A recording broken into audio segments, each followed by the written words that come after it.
Good evening. It's 6 PM, April 26, 2023. I'd like to open the Zoning Board of Appeals meeting for this evening. I'd like to announce that the meeting is being televised live on local channel 18. Let's all rise so we can say the Pledge of Allegiance. I pledge allegiance to the flag of the United States of America and to the republic for which it stands, one nation, under God, indivisible, with liberty and justice for all.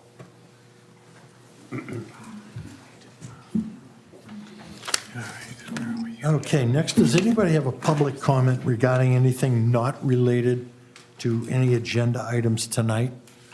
If so, you can see Mary Ann and sign in, and you have 3 minutes to make a comment. Okay, no public comments. Okay. I'm going to ask for public comments on each hearing at the end of that presentation. Jim Gould is absent tonight, so sitting on our first hearing will be our 4 regular board members as well as Brad. So Sharon, would you read the first continued hearing? 25 Menincha Road. Owners Paul J. and Catherine M. Thurston request a written finding under 174-17 and 174-33 of the zoning bylaws to allow for the construction of an in-ground pool and patio on property located in an R3 and Pompanesett Overlay District, map 123, parcel 10, Mashpee, Mass. Received letter from attorney dated April 20th, 2023. And I believe we have a letter from Dunning and Corain. Would you read in? Christopher Crane. I have a letter dated April 20th from Christopher Crane in regards to 25 Menincha Road. Dear Mr. Furbush, it is requested that the applicants be permitted to withdraw their request for a written finding without prejudice. Thank you for your anticipation of your cooperation. Christopher J. Crane. Okay, is there any public comment on this? No, good evening, Mr. Chair, members of the board, Attorney Christopher Corain. As per my letter, we are asking to withdraw the application without prejudice.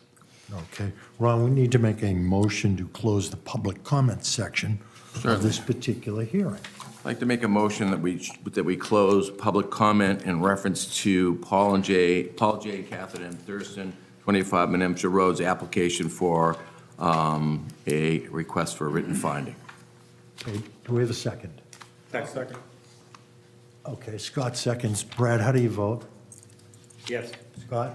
Yes. And Ron? Yes. And Bill? Yes. And I vote yes. Okay, Ron, would you make a motion to accept?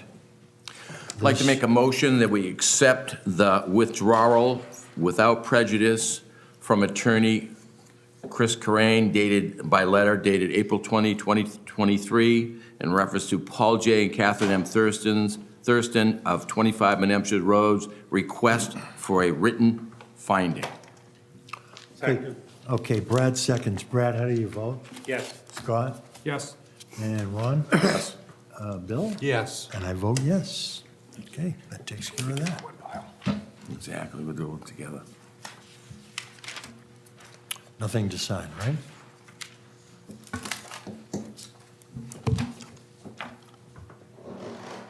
This makes it official.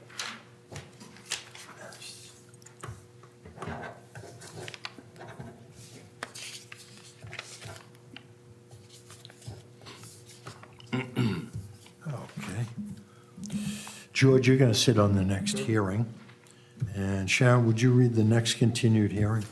38 Fells Pond Road. Owners Michael E. Gould and Joe Robin Gould request a written finding under 174-17 of the zoning bylaws to allow for an addition, extension of a pre-existing non-conforming dwelling on property located in an R3 zoning district, map 116, parcel 22, Mashpee, Mass. Received letter from applicant dated April 20th, 2023. I have a letter from Joe Robin Gould, dated April 20th, 2023, to the Mashpee Zoning Board. On March 22nd, my husband and I presented a proposal for an addition to our home at 38 Fells Pond Road. Unfortunately, we were denied due to the fact our plans overextended the percentage of footprint allowed on the property. We were given a continuance until April 26th and have been working diligently to meet the criteria for approval. Unfortunately, we are not prepared to present our proposal at this time, and we're asking for a continuance until next month, May 24th, 2023. Sincerely, Joe Robin Gould. Okay, are there any public comments on this? Okay, Ron, would you make a, Yeah, Mary Ann, you all set? Mary Ann, are we okay to extend again? To the 24th, Are you sure? and this time in the agenda.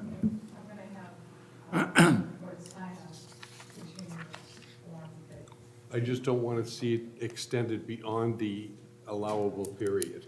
Yeah, it's fine, We're okay? An agenda is available, time-wise. yes. Good.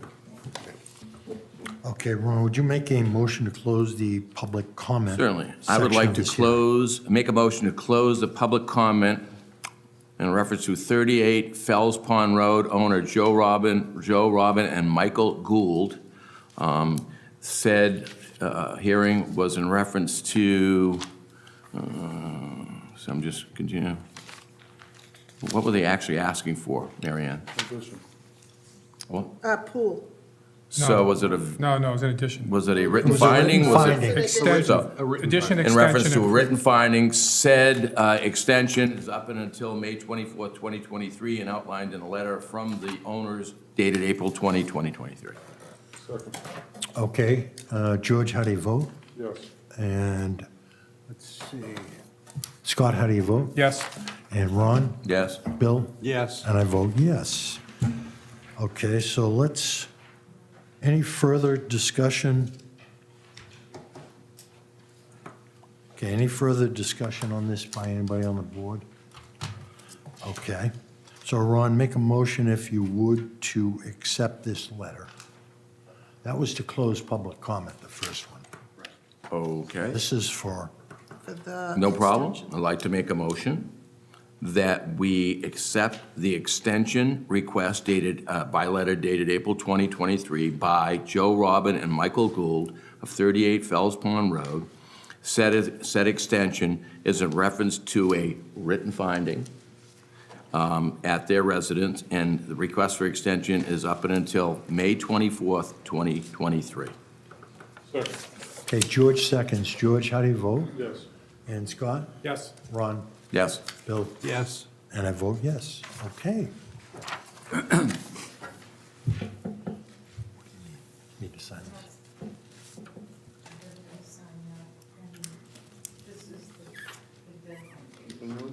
This is the final, right? So this will be it.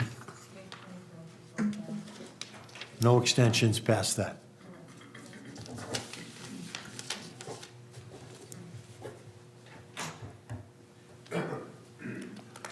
It's today, 26th.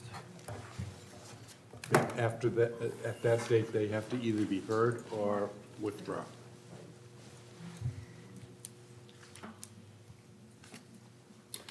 I have a question, if I may. So if they ask for an extension, doesn't that extend the time frame that we're bound by? No, I think it's if we ask for anything. But if so the applicant has asked us to extend. If we chose to allow it, I believe, they could extend month for the next 5 years, right? Couldn't they? No? No. Okay. I don't believe so. I believe the only way they get an extension on the time limit is if we tell them, we need to have you extend. Okay. I did. I believe so. I think it's the opposite, but that's all right. I have counsel. Just working here. Fine, thank you. Attorneys in the room, but maybe they would. All right, Sounds good to me. facial features. We can get a clarification from someone who really knows what they're talking about. Well, I got I some just- There's a facial couple of attorneys nervous. around. None of us know what we're talking about. But you. Just clarification, that's all. I like to learn. Yeah, that's a good question. It is. If I don't have an answer, I'd like to get an answer someday. It seems to make sense that we could extend it as long as we want, if we were the initiator, but that they have a limited time to extend once we grant them the time. But on to the other begin with. side, they asked for an extension. They're the one that could time bar us. Yeah, yeah. And we're saying okay to that extension. It's automatic, it's extended. And so there's no time bar. Not yet. Okay, But you went Marianne, to here you school for go. the stuff I did. I didn't get enough of this. Anything else to say? You didn't pay attention that day. Yeah. Okay, Just look at the girl. Sharon, would you, Sharon, you're gonna sit on the, Okay. Sharon, you're gonna sit on the next hearing. And would you read the first new hearing? 28 Quaker Run Road. Owners Quaker Run Nominee Trust Diane Wells requests a variance on 174-33 setbacks from wetlands of the zoning bylaws to allow for the construction of an access stairway to the dock on property located in an R3 zoning district, map 83, parcel 19, Mashpee, Mass.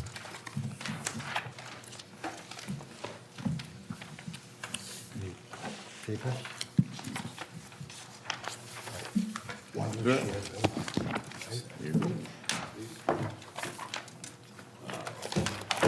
Hi.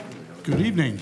Again, for the record, Attorney Christopher Corain representing the applicant for this project. This project is located at 28 Quaker Run Road. As noted in the public hearing notice, we are requesting a variance from 174-33, which is your setback to wetlands. This is for an access stairwell that goes down to the dock, pier, ramp, float complex.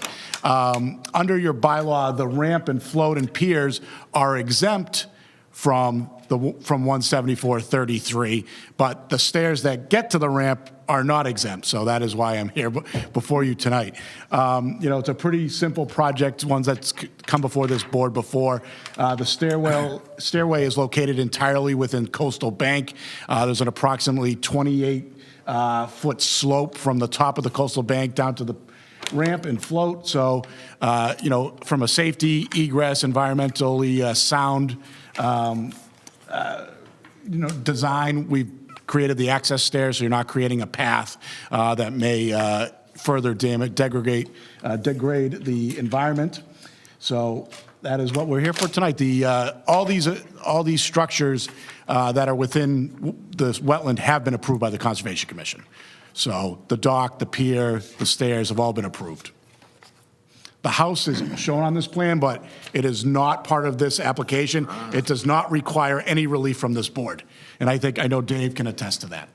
So you're not looking for anything from this board, because I'm looking at all this, Right. meaning the house with dry wells and all that. There is no relief needed for the house. So I'm simply here for the access stairs. That's it. That's it. Pretty simple. Yep. So, Mrs. I don't have any Chairman, comments. would you think that maybe a motion would include the fact that the house or anything attached to it, the only thing is the dock and the access to the dock? Meaning we're limiting our, I'm not sure that's necessary. Yeah, my request for well, it's relief just, is, I'm looking at, this whole plan, right? And we're looking at drainage and roof design and roof drainage, which has nothing to do with us. correct, has nothing to do with you. But my But we're request. approving a plan that shows it all. I mean, for me, I'd rather just say, that's not our thing, we have nothing to do with us, and, I think that's unnecessary. all right, fine. I have a question more from my knowledge. The lot coverage it shows is fine. Are the stairs part of lot coverage? The stairs to the, anybody know? For a structure, aren't they? I would think they're a structure. That's a good question, yeah, Well, maybe a question for Raul. Is that included in the lot coverage? I mean, you're only at 18.5 according to this, but I don't think it's an issue. I'm just more my knowledge for the Yeah, future. I don't think that ramp, the stairs. I don't think the ramp part is, but I wonder if the stairs are considered part of lot coverage. But Even if they are, I agree with your question, but even if they are, it doesn't seem to me that it would go over the. I just want to know for the future. This, I said, it's more of a question for my knowledge. And even that, because it would be up to the zoning enforcement officer, and we've been told, I understand, I'd like to know If this said too. 19.9, I'd be more concerned, where it's 18.5, I know it's not But an issue. again, it's, The bylaw defines lot coverage as the amount of area on a lot covered by horizontal cross-sections of structures. And if you go to the definition of structures, it's in reference to, it says a combination of material assembled at a fixed location to give Shading. support or shelter such as a building, tower framework, platform, bin, sign, or the like. I Then thought would there was s- shading in that also. then- one of Yeah, the then I would definitions. agree that it doesn't include, because that's the same thing we do a front entryway. We don't count the platform. right. And it says unless there's a roof structure with columns above it, then we would include that structure So do you think also. it is not? I think it's not, because it doesn't support a structure above. I agree with Scott. Okay, I think I answered my own I think it's question. his. I think you answered my question. It's up to for me. him over there, that gentleman over there with the glasses on. Yeah, I mean, to me, unfortunately, it's part of the pier system, which is exempt from this board. Like I said, I don't entirely. think it's an issue on But this the- one. But the reason why we do this is because it's topography. If it was flat land, it would be a You wouldn't need the flat stairs. board and it You wouldn't need the come to stairs, this yeah. board. Okay. Right. It has to All be right, it was stairs. it was more and for my I- knowledge for And the future. I need to be able to have them permitted and inspected, and the only way for me to inspect it is if it's permitted. All right, I am 100% comfortable with that. Me too. Now I know for the future. I agree. Sharon, any questions? comments? No, I have no problems with this. Anybody else on the? Nope. Did There's, you there's some letters. want to make any comments? That was a good answer. Any other things to read in? Yeah, I do Oh, have yeah. stuff to read in. Conservation. Yep. Sharon, you want to Okay, yep. give that a run? Conservation, 28 Quaker Run Road. This project was approved and issued in an order of conditions by the Conservation Commission. Project meets performance standards for pathway under Regulation 29, buffer zones and buffer strips. Dock meets standards under Regulation 27, dock, pier, and floats. A condition of approval dock is payment of shellfish mitigation fee in the amount of $10,500 payable to the town of Mashpee prior to construction of the pier, ramp, and float.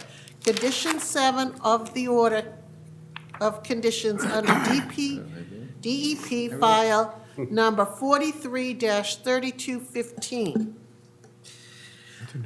Board of Health, 28 Quaker Road, no comment for the dock.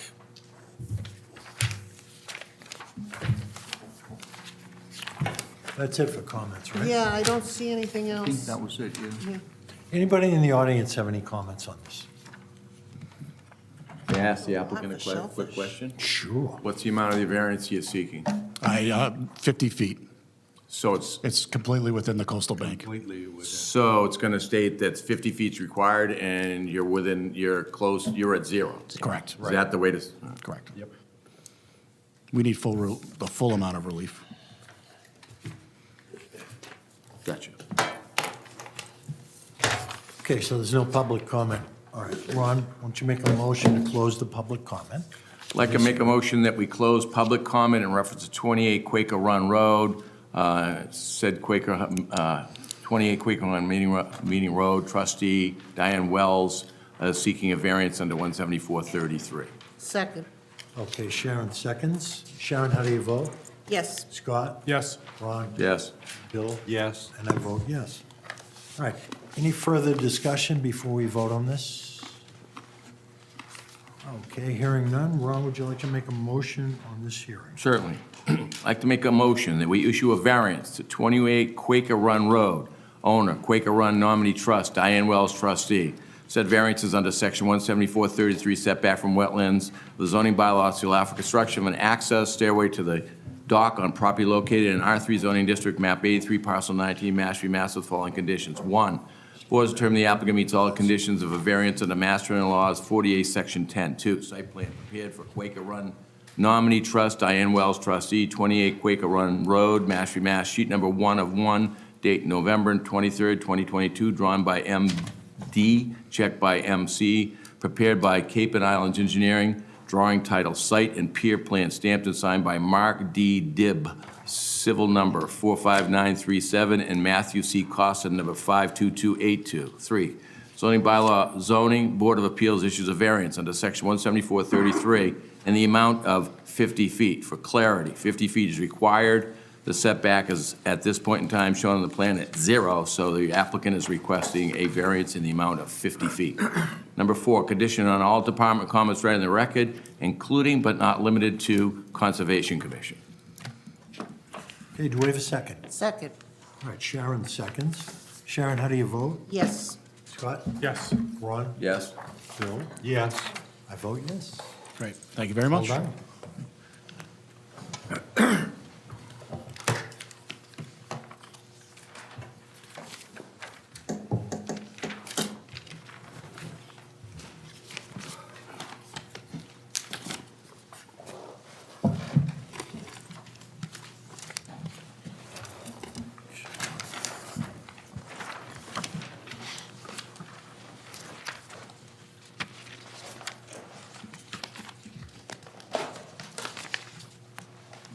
You have this presentation?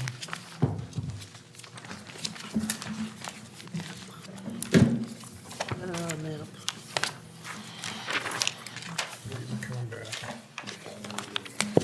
I think it's just trash.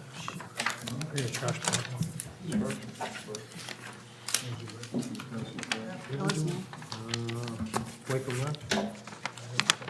It's got this on it. Stamp it. I'll sign that too.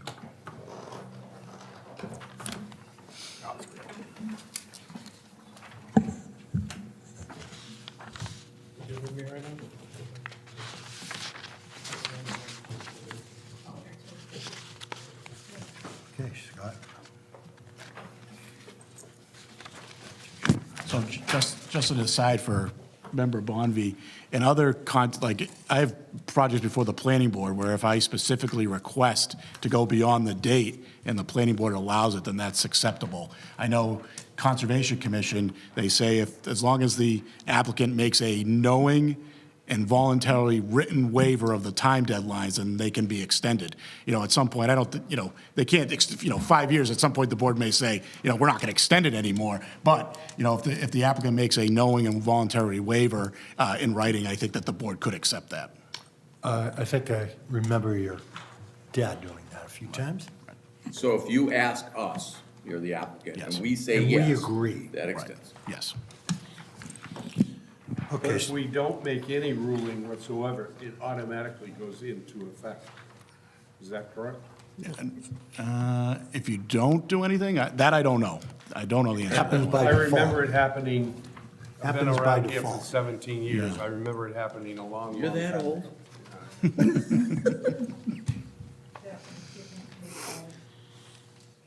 And I can't remember the legal term for it, but there's a legal term. Well, there's a constructive approval.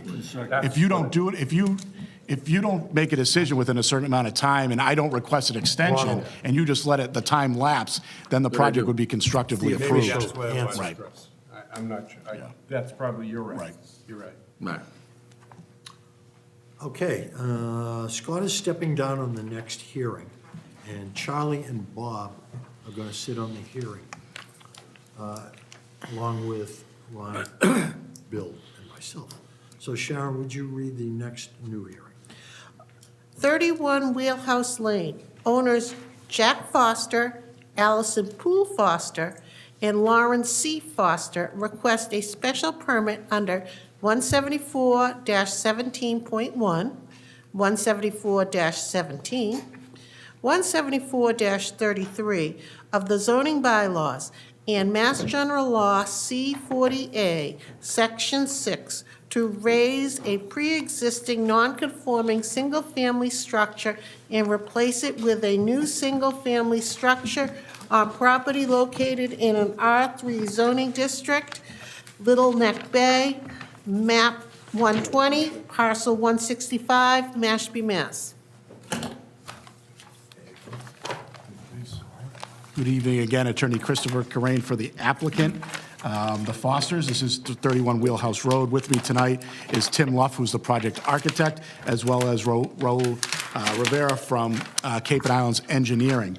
If the board would be inclined to close the hearing tonight and vote on it tonight, I would withdraw the requests for under 174-17 in MGL 48, Section 6, like we did on the previous hearings.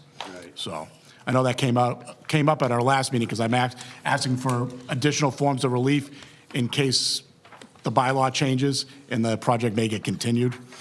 So, Mr. Chair, I think the way we might want to handle this is, let's hear the case on 174-17-1. yep. And then take a vote on it, and then if the vote is what you hope it is, you can withdraw 174-17. I think that Yeah, I have no problem. procedurally works for me. So again, this project is 31 Wheelhouse Lane. There's an existing four-bedroom, single-family residence. The applicants are proposing to raise that four-bedroom, single-family and replace it with a four-bedroom, single-family under 174-17.1. So this lot is subject, it's in the R3 zoning district, but it's actually subject to different minimum dimensional requirements because it's in the Little Neck Bay cluster subdivision. So the minimum dimensional requirements in the Little Neck Bay, your front yard is 30 feet, where the R4 is 40. The rear yard is 20, where the R3 is 15. The side yard's 15, which is the same. The lot coverage is actually 30%, where normally in the R3 you'd be at 20%. So this cluster subdivision actually has a 30% minimum lot coverage. The existing structure is non-conforming in several aspects. The rear yard setback is 15.3, which is a non-conforming condition based on the 20-foot setback. The southerly side yard setback is 14.5, where 15 feet is required. And the lot is wholly within land subject to coastal storm flowage, so we are non-conforming as to both lot coverage and as to the setback to wetlands. As a percentage of upland area, your structure coverage is 22.9%, which is under the 30%. What we're proposing as far as these nonconformities, we are going to be improving the rear yard nonconformity. It's going from 15.3 to 15.5. We are eliminating the southerly side yard nonconformity, so that's going from 14.5 to 15.5, so that will become a conforming condition. The structure coverage is increasing. It's going from 22.9 to 26.9, but again, as a percentage of upland, that is under the 30% that would be allowed in the Little Neck Bay cluster subdivision. We are not creating any new nonconformities part of this project. We do have sufficient parking. I believe there is a garage structure as part of this proposal, so there is sufficient parking. And I would suggest that this project will not be substantially more detrimental to the neighborhood than what currently exists, based on the fact that we are improving one nonconformity. We are eliminating another nonconformity. There will be dry wells that are being proposed as part of this project. This project has been approved by the Conservation Commission. There is a structure increase, but again, under the 30% that would be allowed in the Little Neck Bay subdivision. This dwelling will be building code compliant. It will be flood zone compliant. And if you're in the Little Neck Bay, there's a lot of new development or relatively new development. This is certainly consistent with the surrounding area. So based on those factors, I would certainly suggest that this would be approvable and that the project is not substantially more detrimental than what currently exists today. So with that, to the neighborhood. So with that, I'm certainly happy to turn it over to the board for any questions. So under the new definition of lot coverage, it's going from 100 to 100. It's going from 100 to 100. But under the old, it's going It's going still from less than what? 30%, but it's going from 22.9 to 26.9. Got it. Again, that would be as a percentage of the upland area. Exactly. Exactly. But right, it is wholly within LC, land subject to coastal flow, so Yep. we're at 100%. Got it. And you're taking care of the nonconformity on the garage from 14.5 to 15.5, 15.5. right. The other side yard is conforming and will remain conforming. The front yard setback is conforming, that will remain conforming. I don't see a leach field on the plan, I'm just looking, I There's know an- it's not us. Yeah, there's an existing septic system that I think Raul can mention. It was approved back in 2002. So that is staying. That was approved by the Board of Health at that time. There was no requirement from the Board of Health or Conservation to upgrade the existing system.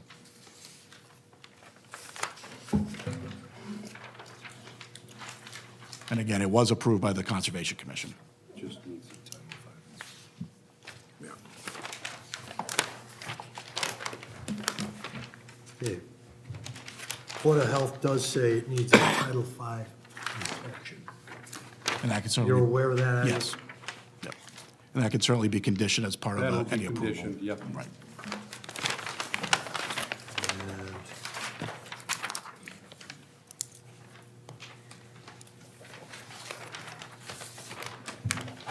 mean, Yeah, and I might as well read this one. And Conservation says 31 Wheelhouse Lane, this project was approved by the commission at their April 20th public meeting. Order of conditions to be issued within 21 days of the date of approval. That came in, John. I saw it today, the conditions for the conservation. Did that change the plan in any way? Well, it says, I just put a couple of them, 3-year mitigation, monitoring, pool drawdown by pump truck, and I think there was one other, but nothing that changed anything on the plan. Weekly monitoring reports for the patio, Yeah. pool and patio. Yeah, that was, That came in late. that's an email dated Friday, the 21st, from Daniel Kent. Yeah, Oh, yeah. that's after, that was before this. But So it nothing was that before affected the this. plans. Yeah, Right, nothing that affects the plans. So there's no, Because as I said, it's like, But it says a pool drawdown by pump truck only. right, in other words, don't drain it into the Little Neck Bay. correct, But they didn't say that. correct. Can I just say that one thing that kind of bothers me about this application, and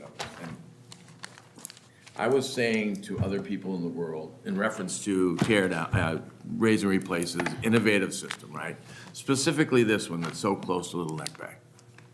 Kind of wish it went to Board of Health, and the initiative was to show an innovative system so that I could say to the people in the world, hey, this is a good thing for everybody. One of the reasons is because we're putting an innovative system in, reduction in nitrogen, et cetera, et cetera. But I can't say that.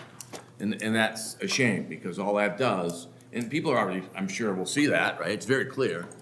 All that does is put us into a hole deeper and deeper in reference to this decision, right? It's a shame.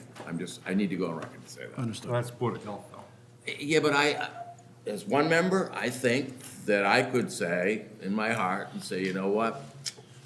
Detrimental to the neighborhood, the environment, not so much. Simply because of it's not doing that, because of this nitrogen pushing.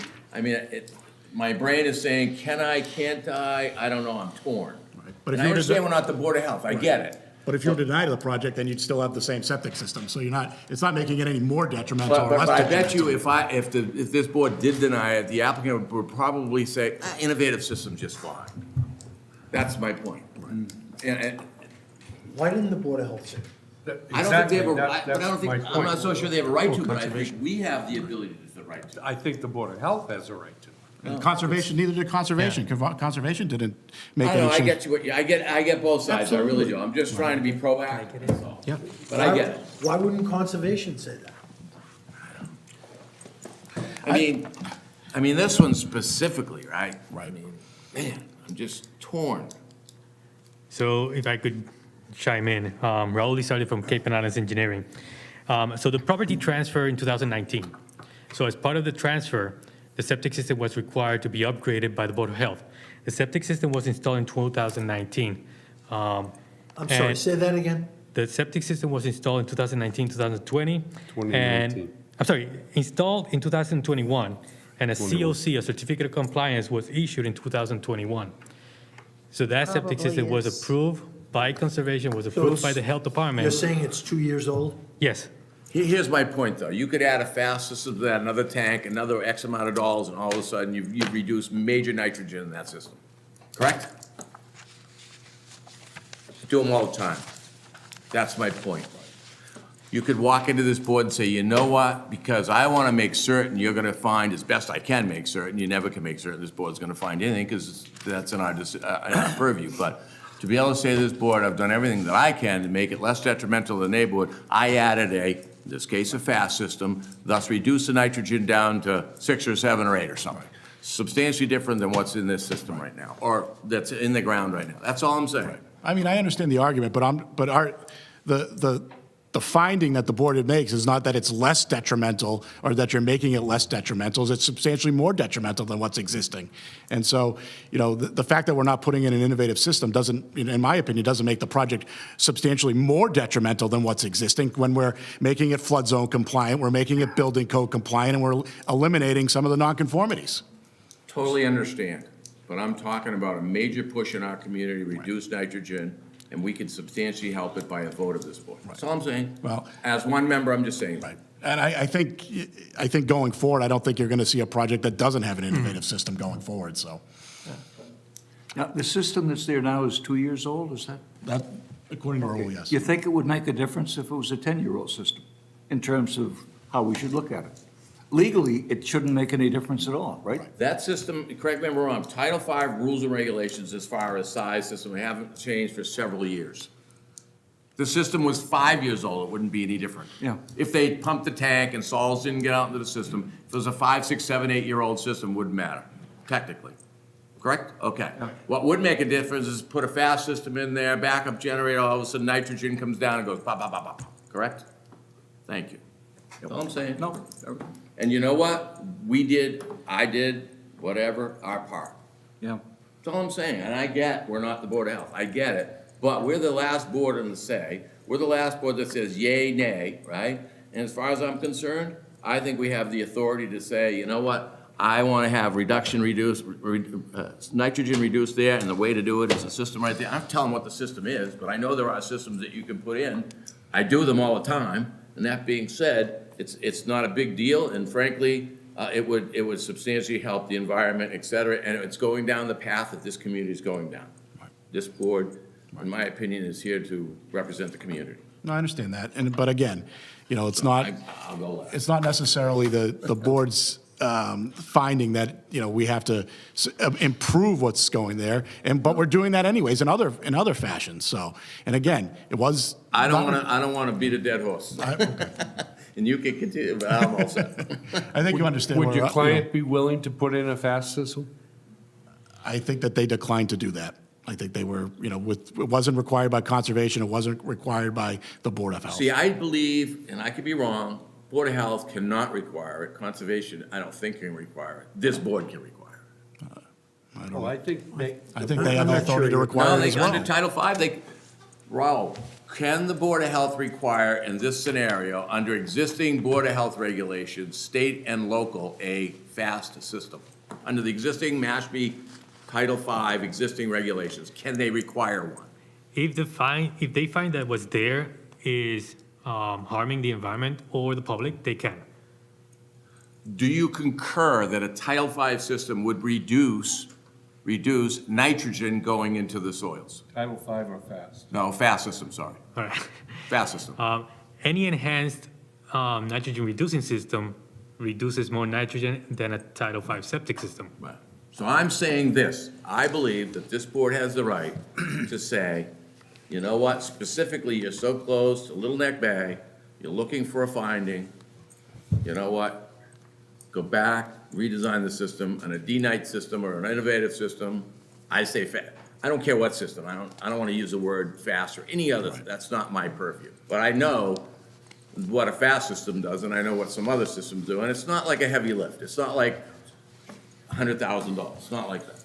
And it doesn't really matter what it is, frankly, because this town is spending millions of dollars to reduce nitrogen and phosphorus, right? We're looking at phosphorus. But nitrogen specifically, millions of dollars. We got an application in front of us, and we say, whatever. Well, I've said enough. I mean, I don't think you're just saying, I mean, you're focusing Okay, on. you're beating a dead horse. I agree. You're focusing on one aspect of this project when there's, in my opinion, the positives outweigh the fact that we're keeping the septic system the way it is. It's not, the septic system isn't creating a detriment to what's existing. It's not in a failed capacity or anything of that nature. And if I could add something more, in terms of the nitrogen, so we're proposing to keep the existing septic system, but in terms of reducing nitrogen, we are reducing the amount of lawn, which is by the use of fertilizers, we are in fact reducing some nitrogen. My closing argument is I want it all. I want D-Nite, I want that same reduction too. I want everything you can do, right? And a D-Nite system would add, I've been saying to people, hey, this is why raise and replace is a good theory. And one of those things is innovative systems. Well, I can't say that anymore. As of last meeting, I learned that at the meeting before, and now I certainly can't say it, even in proximity to Little Neck Bay.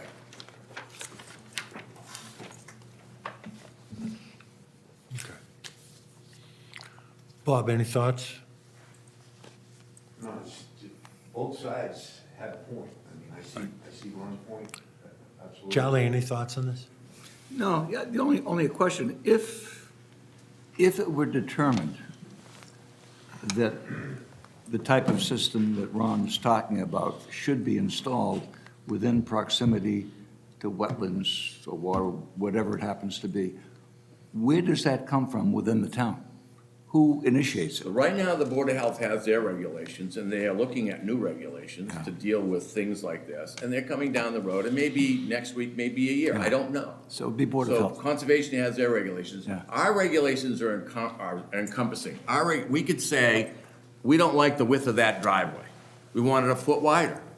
We have the ability to make a decision, in my opinion, humble opinion, that, you know what, in order to approve this, for many reasons, more detrimental, not more detrimental, we want a D-Nite system or an innovative system, in my opinion.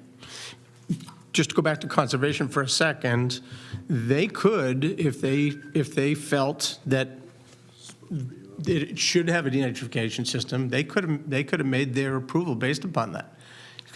I mean, to answer your question, Charlie, I think that's the body, that's the authority that is controlling our environment, and I do think the same as Chris, there's going to be a time when it's not even an option. It's not even on the table. It's just automatic. Yeah, See, I think that's we're what I there at think. that time, if in fact I'm looking at a plan like this, that's asking our approval under various criteria. I see Little Neck Bay so close. I look at this whole thing, and I say to myself, for me, as one member, it's hard for me to say it's not more detrimental to the neighborhood. It's hard for me to say that, looking at this, knowing what I know about systems. No, I understand that, but the system's going to exist regardless, so how can it be more detrimental? Because I'm gonna be totally frank with you, as I always am, and I'm gonna be totally truthful with you, because I'm gonna leverage you into putting a new system in there, an innovative system. It's gonna be cheaper than going to court, period. That's my opinion. I'm sorry, but that's how I feel.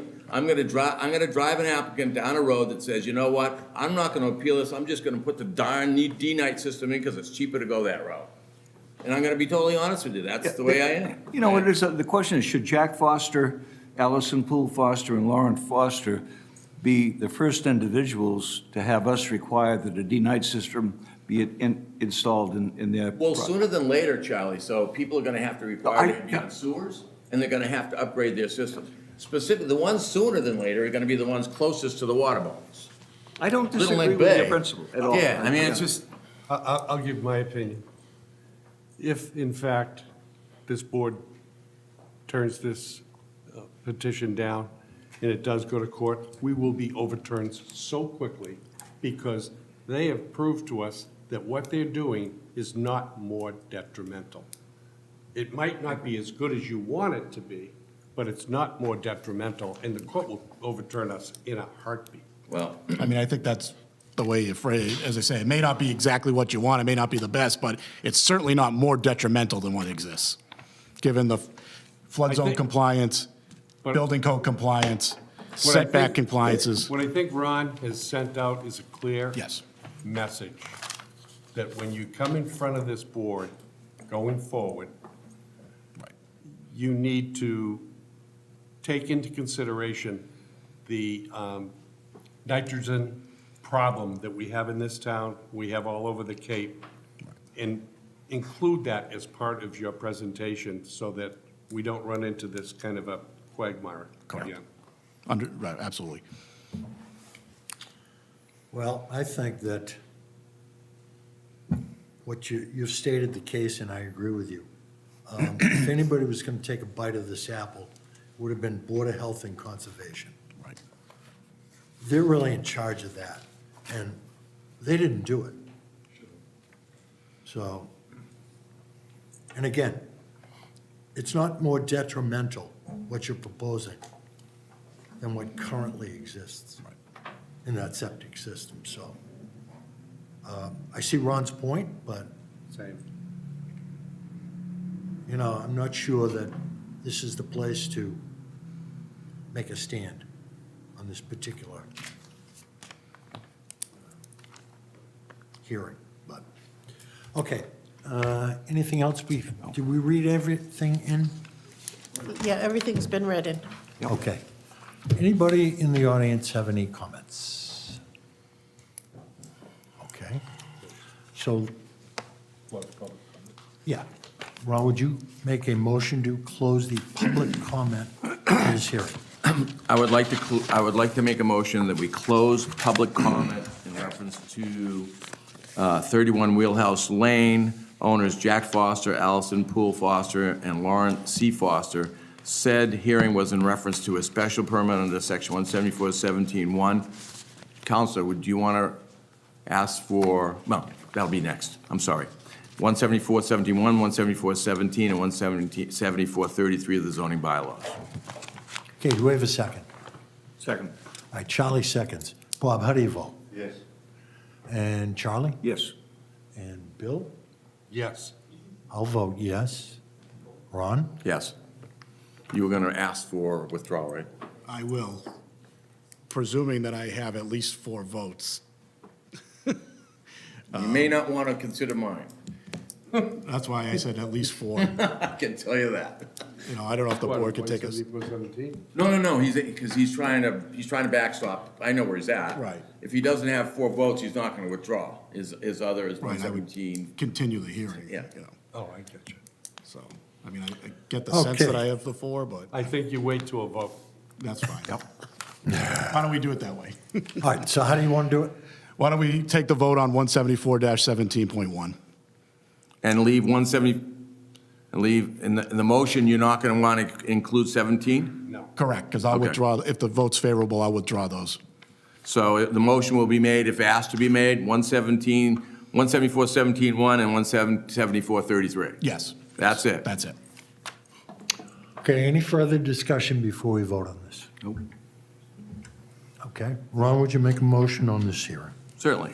I'd like to make a motion that we issue a special permit to Jack Foster, Allison Poole Foster, and Lauren C. Foster under sections, of 31 Wheelhouse Lane, under section 174-17-1 and 174-33, the zoning bylaws, and Mass General Law 48, Section 6, to raise a pre-existing non-conforming single-family structure and replace it with a new single-family structure on property located in R3 zoning district, Little Neck Bay, map 120, parcel 165, Mashpee, Mass, with the following conditions. 1, board has determined the applicant meets all the conditions of special permit under Mass General Law 48, Section 48, Section 9. 2, site plan prepared for Jack Foster and Allison Poole Foster and Lauren C.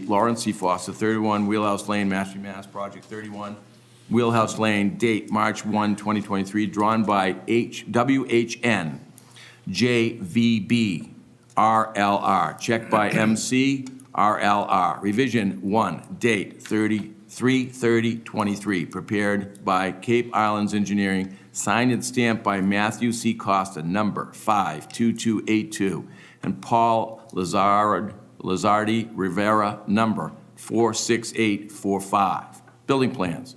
Foster Residence, 31 Wheelhouse Lane, Mashpee, Mass. Job number 2133, date December 16, 2022. Drawn by JM. A-2 first floor plan, A-3 second floor plan, A-4 elevations, A-5 elevations, prepared by Architect Associates. 4, condition on all town comments read into the record, including but not limited to the Board of Health comments. Number 5, condition on all changes to the plan. Any and all changes made to the plan will require the applicant to return to this board. Number 6, board finds the proposed project is not substantially more detrimental than the pre-existing non-conforming structure or the use to the neighborhood. 7, board finds the application under 174-17-1 as submitted is not substantially more detrimental than what existed prior to removal of the existing structure, and that there is adequate land area to provide sufficient parking, and there are no new nonconformities being created. Do we have a second? I'll second. Okay, Charlie seconds. Bob, how do you vote? Yes. Charlie? Yes. Bill? Yes. I vote yes. Ron? No. Thank you very much. Passes. Thank you. You want to withdraw now, 174-17? Yes, Mr. Chair, I would like to ask the board to move withdrawal of my request for relief under 174-17. Okay, any discussion on that before we vote? Ron, would you like to make a motion? I'd like to make a motion that we accept Chris Corain as attorney for 31 Wheelhouse Lane, request to withdraw section 174-17 from the public hearing and in reference to the special permit or the application filed hereby tonight. I'll second. Okay, Charlie seconds. Bob, how do you vote? Charlie? Yes. Ron? Yes. Bill? Yes. I vote yes. Okay. Great, thank you so much. All right, thanks, Tim. Hey. Need some paperwork to sign here, don't we? Yes, we do.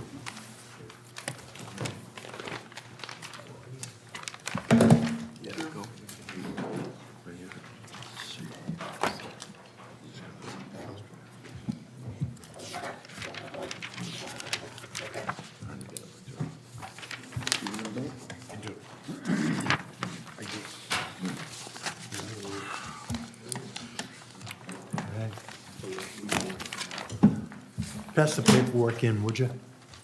Oh, you want that? You can't touch that. I can't even look at it. All in your speech. Where's it all go? No, I can't touch it.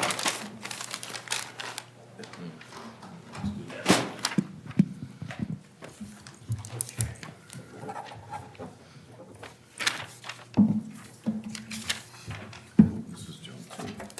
This is good. Okay, this is junk. Any more plans down there? It's all on the floor. Do you need the wheelhouse ones back? Plan there? Somebody threw it on the ground.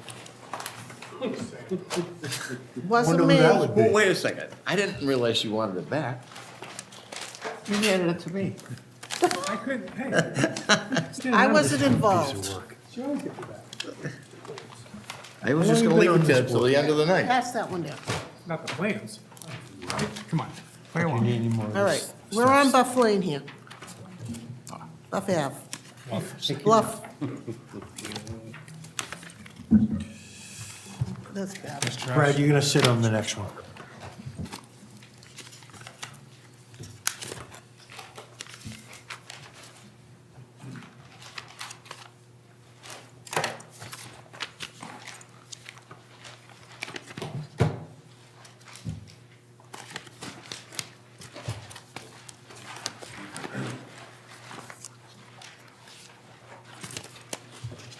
So where is the Drawing this motion? one? It's been continued. I get a Yeah, I motion thought I sheet. saw something. 81 Bluff? It's been continued. Nor do I. Bluff Ave. Yes, it's been continued. Oh, it's been continued, that's why. Okay. Did I miss it too? It's been continued. Okay, we good? Yeah. You ready? Karen, Yeah, okay, why don't, it was gonna be like. the yeah, old Brad, days. you're sitting on this.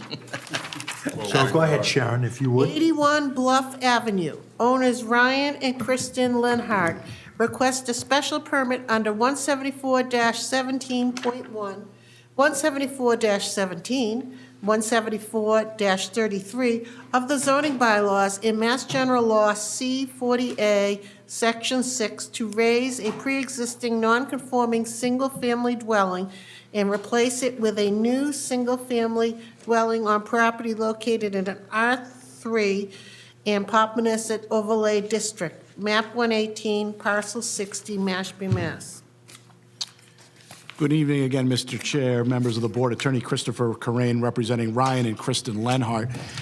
They are the owners of property located at 81 Bluff Ave. There is an existing three-bedroom home, and they are seeking to raise and replace that with a new three-bedroom home under your raise and replace bylaw. Again, this lot is wholly within the flood zone, so that is a non-conforming condition. It is located within the Pompanesett Overlay District. So we have a minimum lot size requirement of 6,000 square feet, but given the land subject to coastal storm flowage, we exceed lot coverage. Given the land subject to coastal storm flowage, we do not meet the setback to wetlands.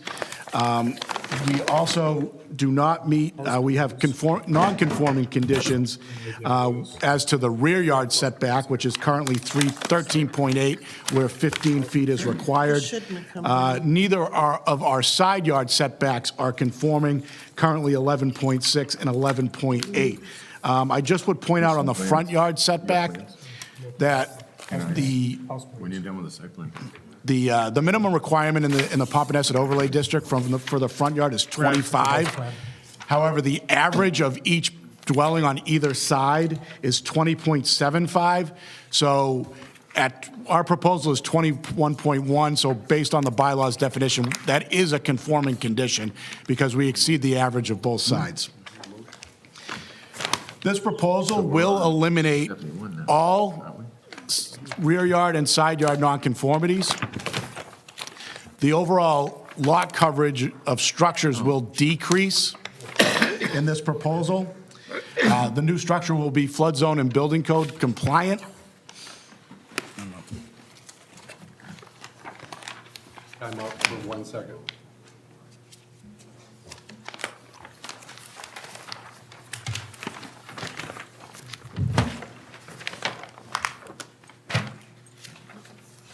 Joe, do you have floor plans on Not yours? a big deal. I can do it. All I got is final. Okay, sorry. No problem at all. So as I was saying, the rear yard nonconformity and both side yard nonconformities are being eliminated. So the setbacks will all conform with this proposal. The overall coverage of structures is actually decreasing. So under your old interpretation, we're at 30.1%, which exceeds the 25% in the Pompanesett Overlay District. We're reducing that to 29.3%. So that overall coverage is going down. Happy to say with this project, there is an innovative technology septic system being proposed as part of this project. I would also note, again, it's going to be flood zone compliant. It is going to be building code compliant.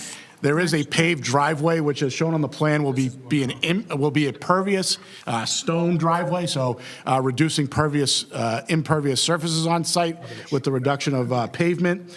There will be dry wells proposed as part of this proposal as well. No new nonconformities are being created. And I would just note, it is consistent with development. If you look at the house on either side of it and behind it, those are all new redevelopments, so this is consistent with what's in this neighborhood.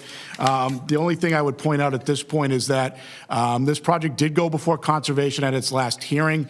I can let Mark Dibb, who's with me from Cape Analysis, explain what the result of that was.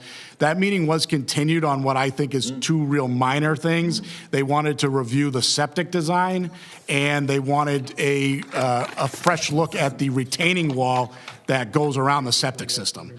What are they doing looking at the septic design? I don't know. I'm sure Mark has a good... Mark can certainly speak to that better than I can. He was there. But, so I would like to think that this board can, I think the project will be approved by Conservation. And as I say, it's nothing to do with anything but these two minor issues. I'm hoping that we can go forward based on, I'd like to get this project approved before the town meeting. I think it is a much better project than what's existing. Again, we're getting rid of all the setback nonconformities. We are putting in a innovative technology system. We are reducing overall lot coverage. And it is consistent with what's there, not creating any new nonconformities, sufficient parking for this project. So with that, again, I can turn it over to Mark to go over and we did get an email from the conservation agent saying he was satisfied with the submissions that had been made by Cape and Islands. So, with that, I'm happy to entertain any questions. Do you have a copy of that email?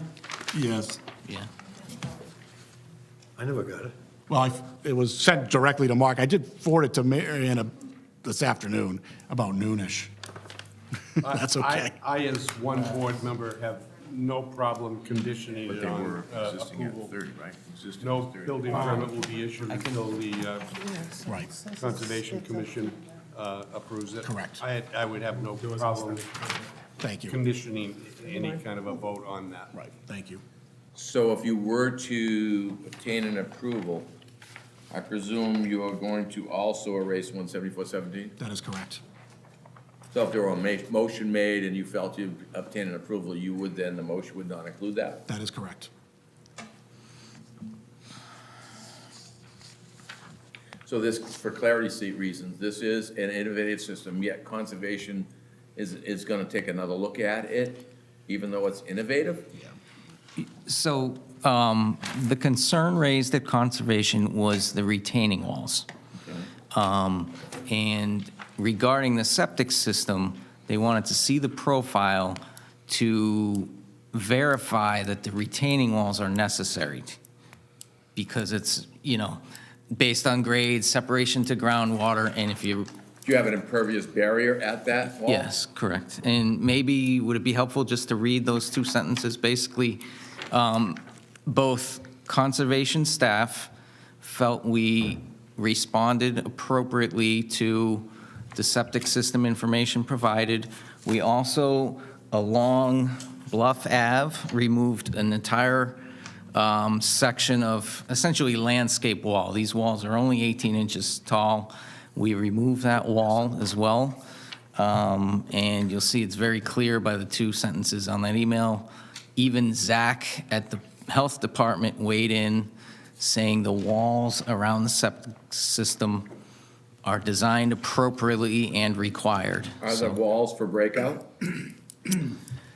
For the leach field breakout? Is yes, that the why? walls So are- the yeah. walls are needed. Correct. It is your And opinion that they're probably gonna remain for breakout, and they're gonna be impervious, I presume? correct, and just to achieve the groundwater separation required. We're not, even with a fast, we could possibly reduce to So 4 there's a feet strong separation. probability they will stay.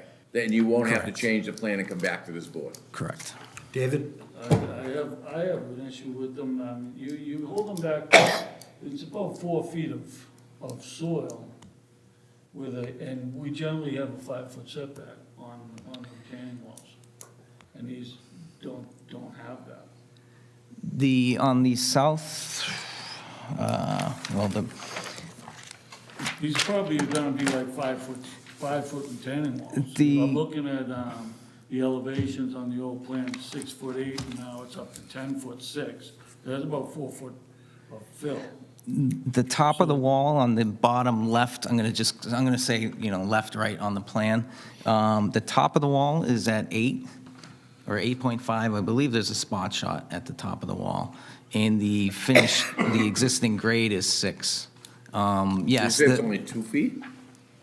2.5? Correct, yes. The elevation over the system is 10.5, but the wall itself is 8.5. I don't know if maybe you're, Because of setbacks as well. the intention is not to have any wall greater than 30 inches, not requiring. So that would, I've got a messy one underneath. so it's not over 30 inches from the Correct. total. Correct. Footing to the top. Correct, yes. All right, Over the David, maybe you could explain that to me and the board, 'cause I kind of lost you Or what you're talking about, the 4-foot?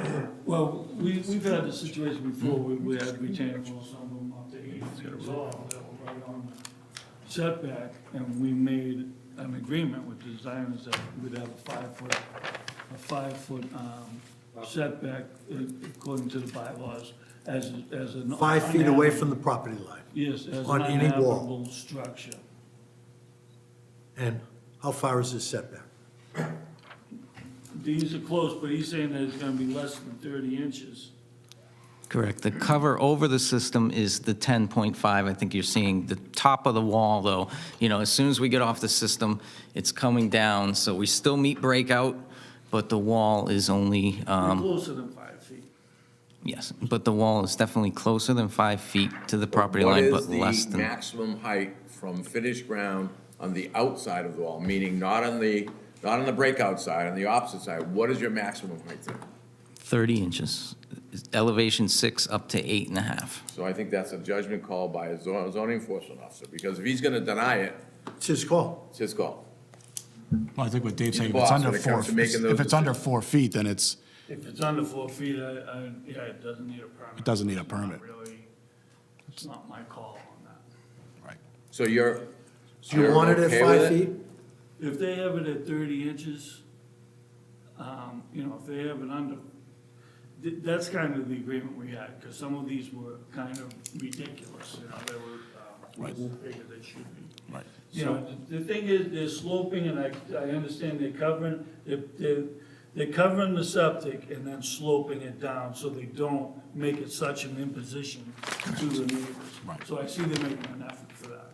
So do you need a condition on this, David? We can condition that, no, we really don't, we can live with that. Or just that the walls do not exceed Are you 4 happy feet. with We their- could do that. I understand the logic, I understand why it is where it is. I mean, if the board were to condition that the walls not exceed 4 feet, we're fine with that. I mean, there's no, What are you saying, 30 inches? no, it's, No, 4 feet. 4 feet is where, 4 feet is the trigger. From the bottom of the, Yeah. from the bottom of the footing to the top of the wall, then it would become an issue. So as designed and depicted on this plan and told to us by this design engineer, you're okay, am I correct? Yeah. I Okay. can live with it. So my motion's certainly gonna say any changes to this plan will require you to come back to this board, right? Yep. If I'm asked to make a motion. Correct, that's fair. I'm looking at the elevation, if I can move on. So there was Please do. there was a new elevation plan submitted that shows, because the original submission was incorrect. It showed the height was too high.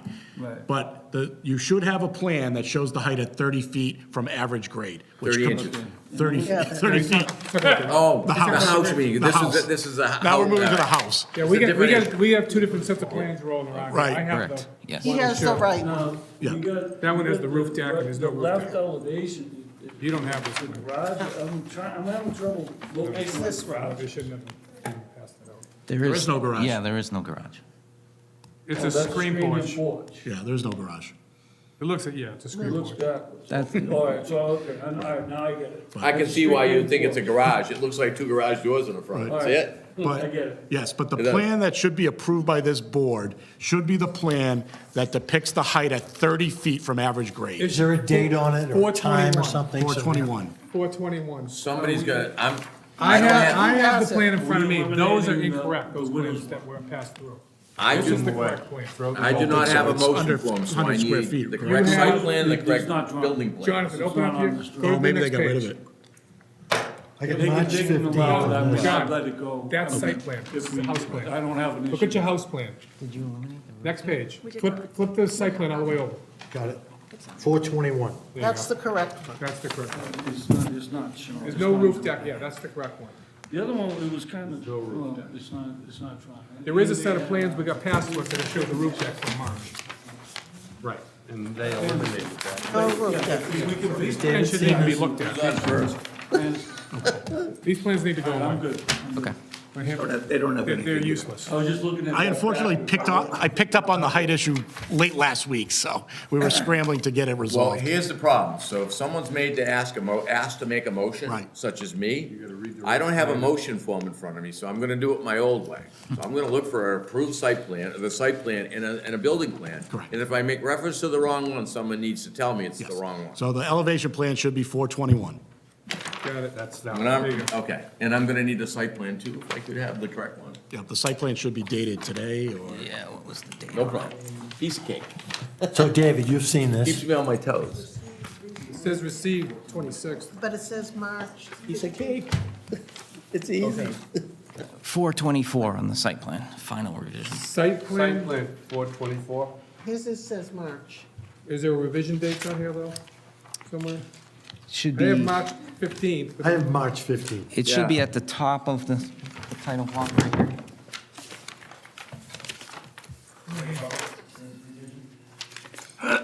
Do you want to look at the plan I have? Because I'm not seeing it. And it could be me.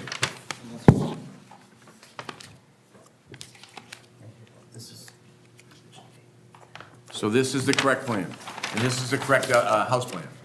Yep, no roof deck. Can you keep those, please, for me? Yep. Thank you. Oh, I see it. Wow. See You really it. sneak that in there, don't you? 424. Yep. I mean, yeah, you know, I missed that too. We may And want to circle septic it for me, because profile I'll make removed reference to wall it. in front.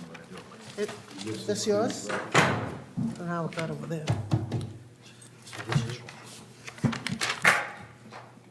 So David, It's only my name. I've got an email from you dated this morning at 9:40.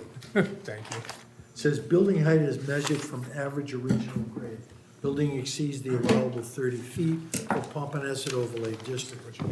I imagine you did not have this I did not have that. when you wrote it at 9:40 this morning? Okay. Why are you waiting so long? It just took a long time to get the architect to fix it. It's not right. It's not fair to the building department. Simple as that. I understand. And you know what? We're gonna start clamping down on that stuff. Be a checklist will come out, and if you don't have the stuff in a certain time, see you later. Understood. Next It meeting. is the revision. It's not fair. It's just weird. I apologize. It was never my intention to get things to this board at the last minute. You know, we're changing everything. 9:40 this morning and it's all wrong. Proposed roof deck does not meet criteria of a roof deck provided under 17431, footnote 4. It does, in my opinion. So is the roof deck still there? Gone. Plan we have You here look at the does plan. not show roof deck. Dated 4/21 does not show roof deck. Right. So the roof deck It- isn't even, It does, it's a widow's walk and they need to keep it, they need to put it as under 100 square feet, which I can approve. well, right now, the plan we're They don't approving have doesn't, it. They there's don't- no, doesn't so the show roof it. decks are irrelevant right now. Right. They don't have one, It's right? not on the They don't plan. have The plan And so that's if they were submitted, to include a roof deck, they'd have to come back to this board. Well, widow's walk is allowed by right, they don't have to come back. It doesn't exceed your height restrictions. No, I understand that, but so just for clarity reason, and I'm okay with that, but for clarity, so I read in a motion that says, any changes to these plans, you're gonna come back to this board, right? Right? well, That's usually what it states. Your motions. That's what it's that's gonna kind of Dave's state. call. I mean, that And it changes is the Dave's footprint. call, because frankly, I hope Dave, as he's always used common sense and Right. says, you know what, it's within this, right, and then there's not. Right. I get it, because I frequently don't, I frankly don't want to be going around and around in circles with, Over a widow's walk. and no, that has, 22 pages of this, Right. every other Wednesday night, right? Ron, I think if you approve this plan and they make changes and David's okay with any changes, I don't think they need. And so those changes wouldn't have to have come back to us anyway, meaning wouldn't, you know what I'm talking about. You know, I mean, you could put something, language at the discretion of the building commissioner or something like that. Yeah, you can do that. Is that okay? Is that okay with the chairman? They gotta be signed. If it changes, we get a signed plan that's wrong. So if my motion were to say any changes, other than changes approved by the zoning enforcement officer, need to come back to this board, that gives him the authority to make changes that don't come back to this board. Is that okay with Yeah, you? if it's not a zoning requirement to have the widow's walk, it's just like if they want to change the size of the windows. have it by right. I don't think they have to come back to us. It's not the footprint change. But there is a little gray area in there in that people that are abutters that may be in the audience that don't see a widow walk on this plan, all of a sudden there's a widow walk, it's gonna say to David, what the heck is going on? It's now taller, it's this and that, and I didn't know that, right? So we get into that. But I still think we should give him that authority so we don't get loaded up, and frankly, they have a right to do it anyway. I agree. But it all comes back to having this stuff in early enough, not at noon time, the day of the meeting. I couldn't With all agree with these you more, changes. Mr. Chairman. And Last it's not fair to last the hearing I've building already department. spoken with, the one before I spoke my piece. I get you. I understand completely. All right, what do we do if it changes and we have a signed plan that's not, well, the new plan is not signed? How do you want to handle that? You meaning giving discretion to David? That's what I'm Well, this is asking. getting recorded with the registry, to what we approve, if we approved. A signed plan here. Yeah, this is We're gonna what's sign going to the this plan. registry of deeds. So then the question is, do we want to give discretion to the zoning enforcement officer to make changes to the plan? It's that simple. I think he has that discretion. Well, I don't know. If we, as a board, say any changes to these plans, it has to come back to this board, I don't know. I mean, I gotta tell you, if I'm an attorney that's drawing a hard line, and let's say I'm buying a deal that's already been permanent, and there was a change to these plans, and I do a thorough investigation, I'd sit there and say, I'd say to my client, I'm a little concerned about that plan, because it's referred to and there's a change to it. I agree. I mean, If I'm it not an attorney, changes, but it should come that's the way back. I look at it. Yeah, I mean, I think that your agents, whether it's David, whether it's the conservation agent, they have authority to make administratively approve things and make changes. Yeah, but the way I'm putting this, see, because of, specifically for my reasoning is conservation is gonna make changes possibly, and I'm saying, all right, let's say they haven't approved it yet. So then we have to say something like, any changes to the plan has to come back to us, right? Because they haven't approved it yet. Right. In this theory, if somebody were in the audience and they were looking at these plans, they were in a butter, they see these plans, let's say no widow walk, which this person may have by right if we approve it, all right? But it's not on the plan now. Right. And I'm in a butter. I would sit there and say, wait a second, that's not what I saw on that up there. Now, David's gonna say, but they had a right to do that. But then they should have shown it during the public hearing, because I never got a right to see it. That brings around the whole public meeting deal where changes were made to a plan that was signed, not in a public meeting. That's exactly why we don't, we say we want plans that night. Right. Right. Wait a minute. So if it changes, If we approve this, and they go back to David and say, we want to put in a widow's walk, do we have to go to the zoning board? David will say, no, you have the right to do that. Subject to, but, What effect does that have? on because what anything that happens, was done? because what Open happens if meeting I law. make an emotion says, any changes, including but not limited to elevation changes, plant changes, this change and that change, well, that motion may bootstrap David.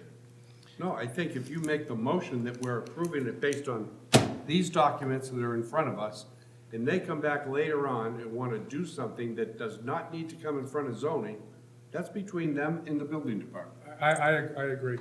Well, I I'm agree. okay If with it's not a that. Listen, zoning requirement, I agree that it doesn't, if Listen. David doesn't feel that's come back to us, it's off of I us think to go David through has that. enough ability, knowledge, et cetera, that I have no problem making a too. motion That's that's what- very straightforward, that says any changes to the plan, and that means, understood by me at least, and I hope the rest of the board, that says he has the ability to add things or subtract from this plan that that are allowed by, as a matter of right. I don't agree. I would not vote for that.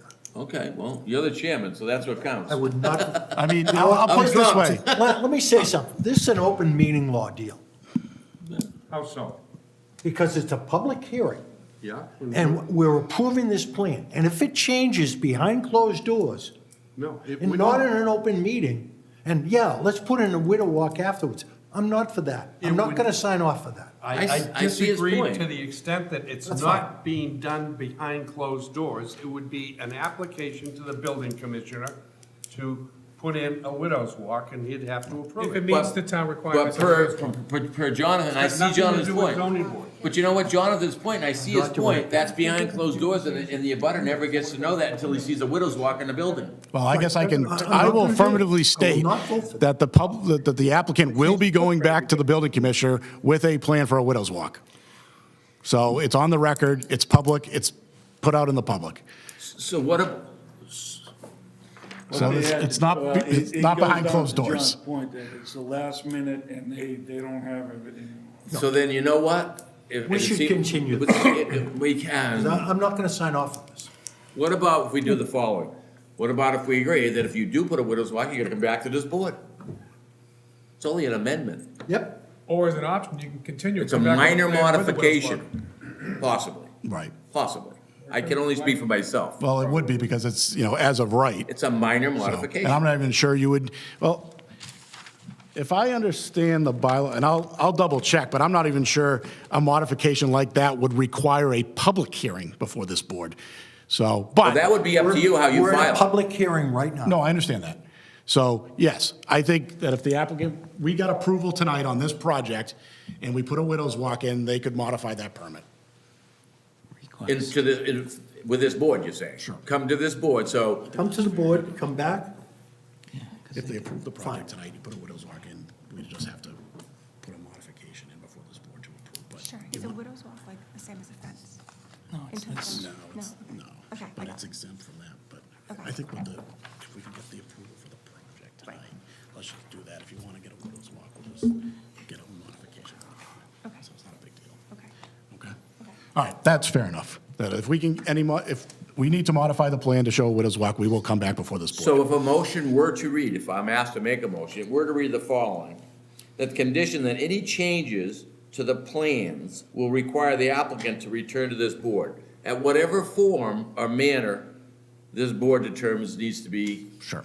dealt with, right? You could do it, whatever, that's up to the chairperson. Or whatever. Correct. But we're saying you have to come back. This is about an open meeting law. Well, you're the That's what chair. this is about. Yeah, That's fair enough. I get it. It's as simple as that. It may be an advertised public hearing, that's up to him. If Correct. they decide to put a bigger window in, that's a change to the plan. Can we ask if anybody's here? And I don't think they need to come back here for that. Widow's walk, open meeting? No, it's not really, I wouldn't even worry about it. Let's just get it. Boss. I mean, there's nobody here from the public that, is going to speak on this project. Yeah, but there's people. Watching, I on know, TV. there are people watching. So I am comfortable, if the board were to approve the project that's presented before you tonight, that any changes to the plans, we would come back for a modification. Let's do it. And so, just one last question to the zoning enforcement officer. So then I have a question for clarity. If we were to make that motion, and they came to you with a widow's walk, would you then tell them to come back to us because I it's? have to, yeah, Okay, all right, I'm bound to. okay. We have. Yeah, I think at comments, that point too. you would be. So we're approving the plans, and not, we use the term project. But what's important is the plan that we approve tonight being the form that this project is going to take. We're not approving a project, we're approving a plan. And this is the plan that we're approving. Well, we're approving both, really.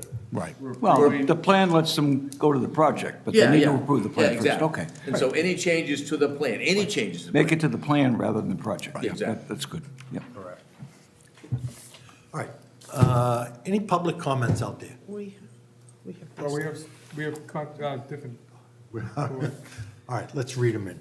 Okay, Board of Health. Need to remove the door on the study to make cased opening to remain 3 bedrooms and a Title V inspection is needed. Is that news to you? That is news to me.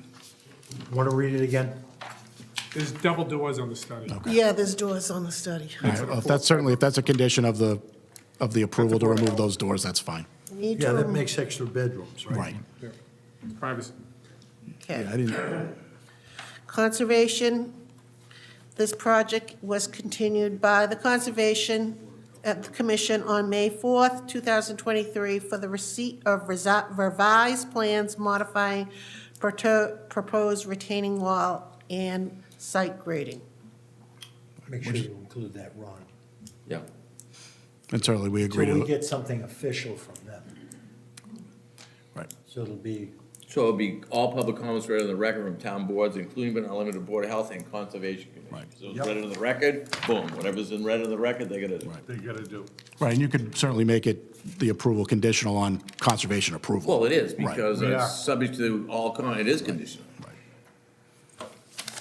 okay. Condition on all town department comments read in the record, including but not limited to that document. Right. So our approval is conditioned on that. Correct. Sharon, are we missing anything? Not that I see. Did I miss anything, George? George is my That's it.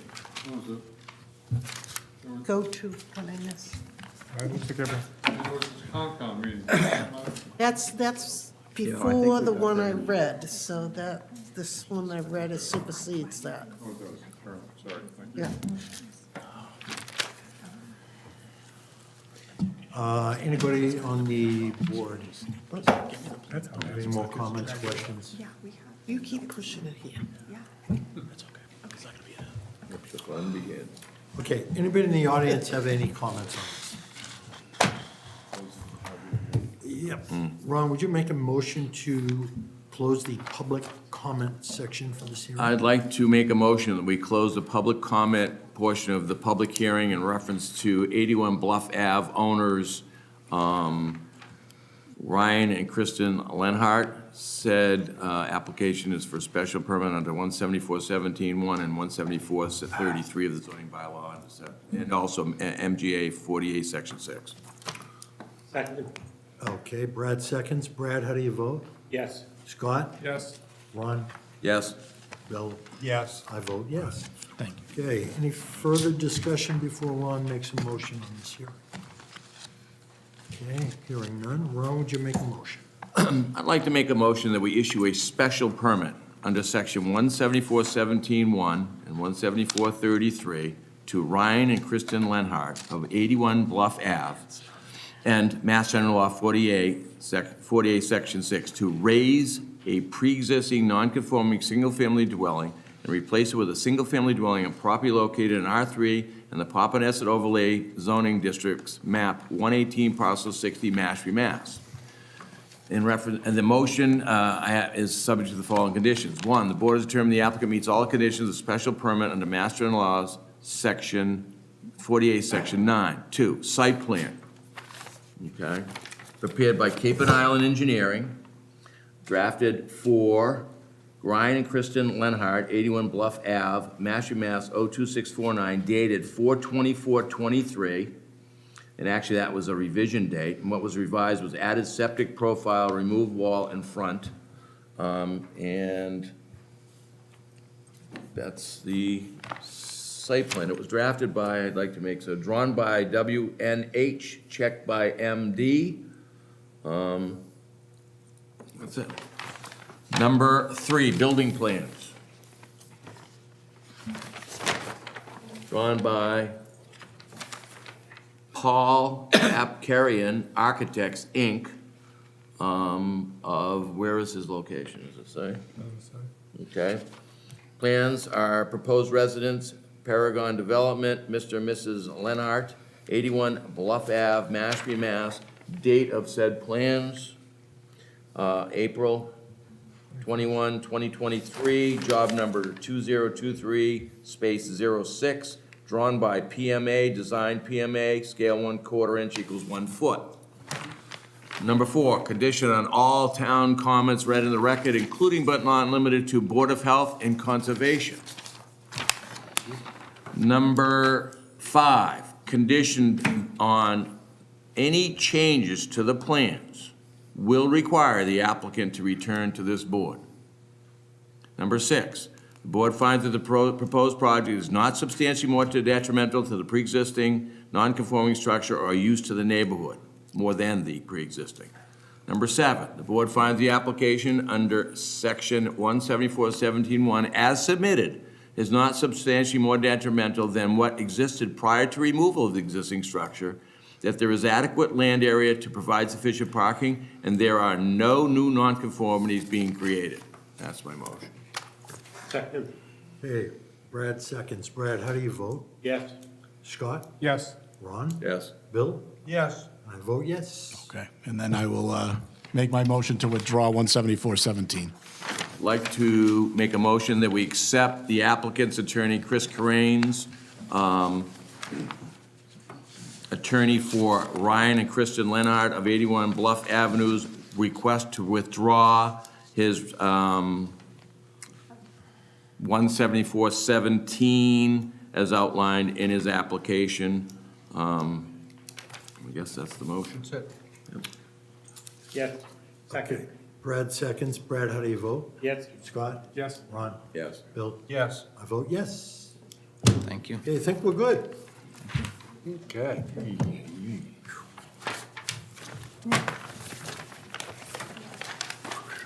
Don't throw the plans away. No, handing it to you so you can do the correct thing. There you go. All right, this needs to go back to Mary Ann. That doesn't go on the floor. Mary Ann. So they might be the ones who want. Sure Mary Ann. doesn't hit the floor. I think they're all the same. That's Mary Ann's.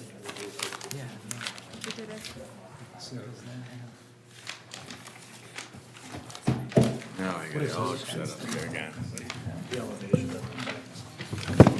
That's toast.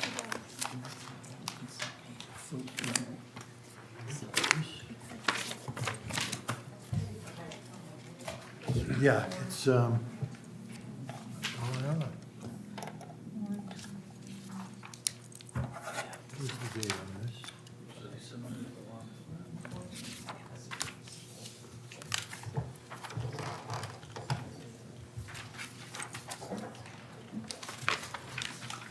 It's like the old days, wasn't it? That was good. Oh, yeah.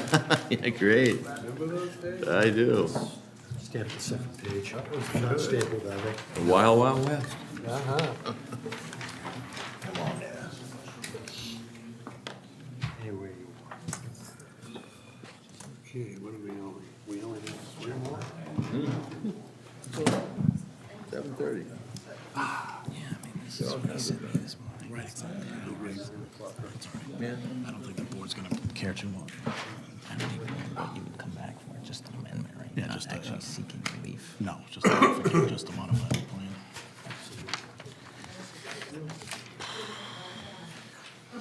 It's not the end of the world. I got the approval Yeah. for the potential bylaw change. okay, we got everything? Everything signed?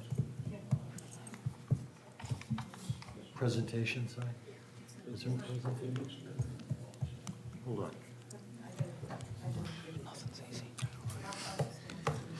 That's what I was like.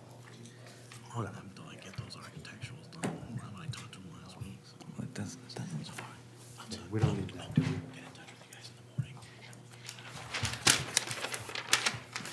All right, guys, talk to you soon.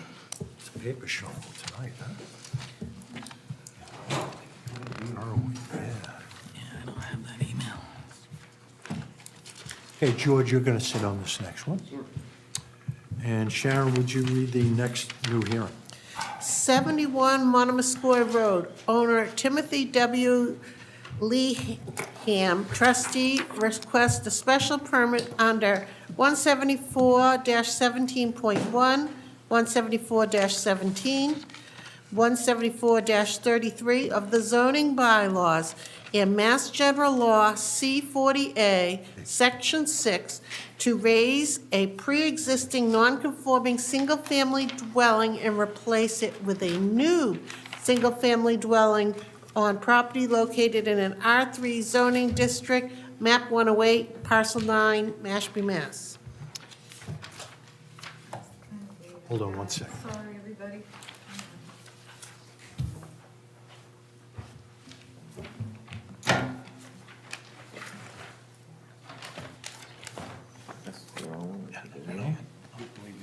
Pass that out. We'll get some, No, got it's the some right plans to pass out. name, it's the wrong address.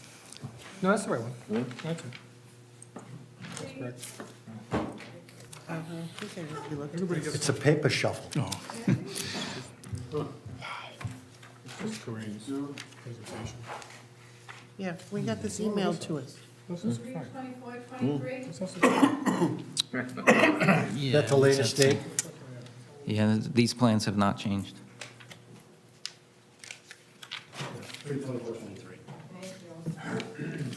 Yeah, there's been no revised plans on this one. Wait a minute.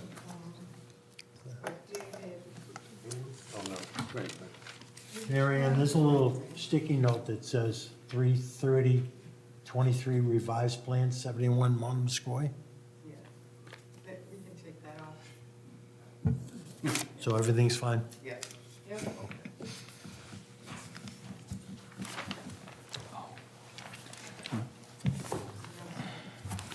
House plans?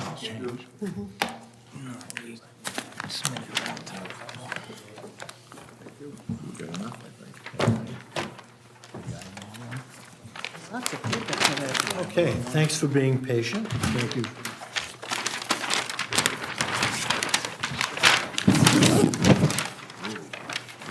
Do I need to? Yeah. Good evening, Mr. Chair, members of the board. Again, for the record, Attorney Christopher Corain, representing Osprey Island Nominee Trust, owners of property located at 71 Monomoskoye Road. We are looking to raise and rebuild an existing three-bedroom home with a new three-bedroom home under your raise and replace bylaw 174-17.1. This structure is located in a unique part of town.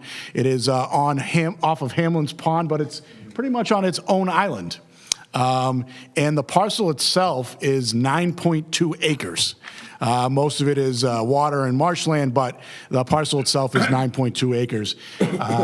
There is upland area of approximately 38,000 square feet, but again, all of this lot is within land subject to coastal storm flowage. So we are non-conforming as to lot coverage and non-conforming as to the setback to wetlands. In all other aspects, because of the size of this lot, there's no nonconformity to the front yard, there's no nonconformity to the rear or side yard. So we are simply have two nonconformities, the lot coverage at 100% and the setback to wetlands at 0. So again, the applicant is seeking to replace the existing structure, which was built in the 1930s, with a flood zone compliant and building code compliant home. I would like to note for this board that there is already an existing IA system. So there's none that needs to be proposed. It is existing. This project has also been approved by the Conservation Commission. So, as I said, we're not, because the only nonconformities are the lot coverage and the setback to wetlands, we're not, there's no elimination or improvements of any. The lot coverage or structure coverage is increasing slightly from 5.27% to 8.1%. So still small relative to the size of the lot. So with that, again, you know, this one's pretty straightforward, given that the nonconformities are very limited. There are no new nonconformities being proposed. There is a garage as part of the proposal, so there is sufficient parking. And again, based on the fact that we are building code compliant, we are flood zone compliant, we have an IA system already on site, and we are consistent with development in the area. And also, there are dry wells being proposed to contain all storm water. So in that regard, I would suggest to this board that we are not substantially more detrimental to the neighborhood than what currently exists. And again, with me tonight is Mark Dibb, the engineer from Cape and Islands, who can certainly answer any technical questions as well. When was the system put in?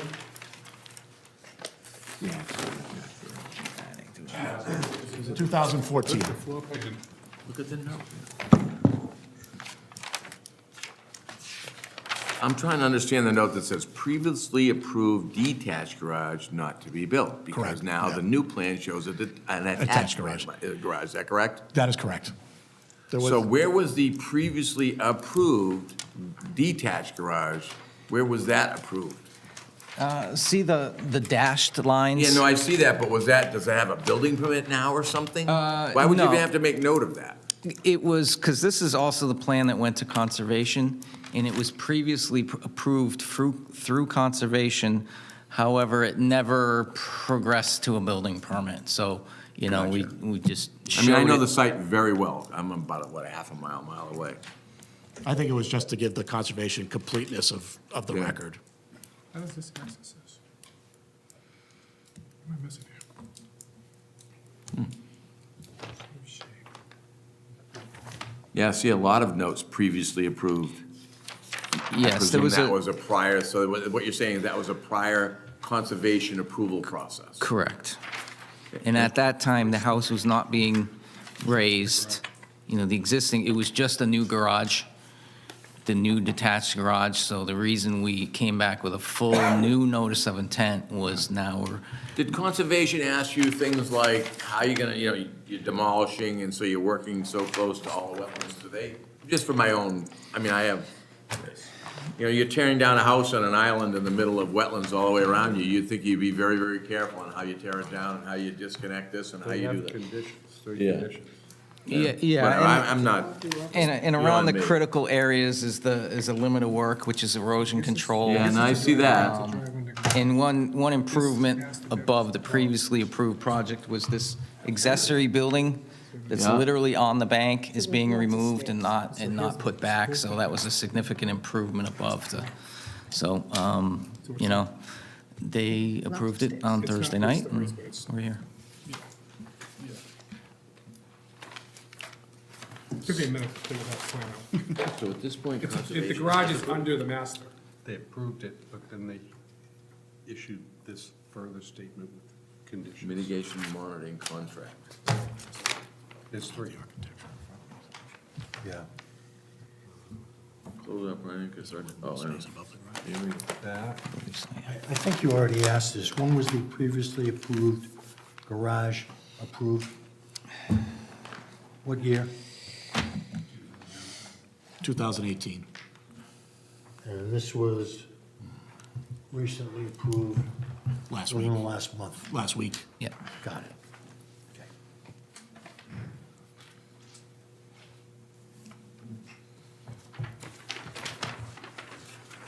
Wow, a lot of mitigation plantings, huh?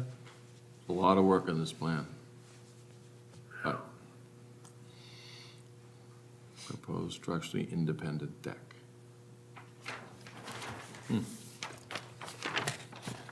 It looks, so what does it have, an existing fast system? Looks like, I think it is fast system. Has it, never mind. I don't want to go there. Forget it. Don't want to go there.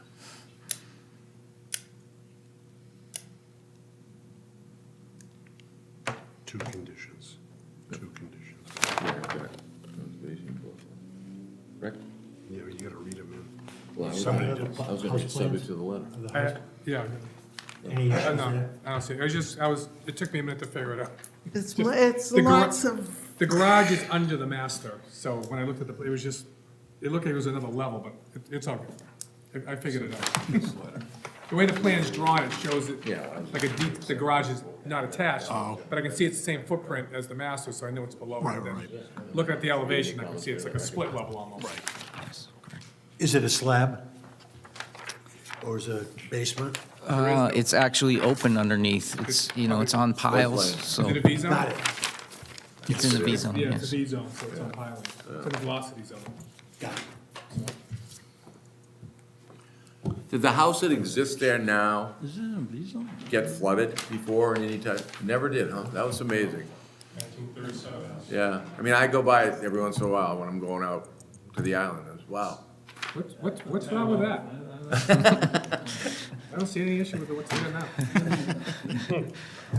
Cinder blocks and a crumbling foundation. Just for Is it curiosity, habitable? Yeah.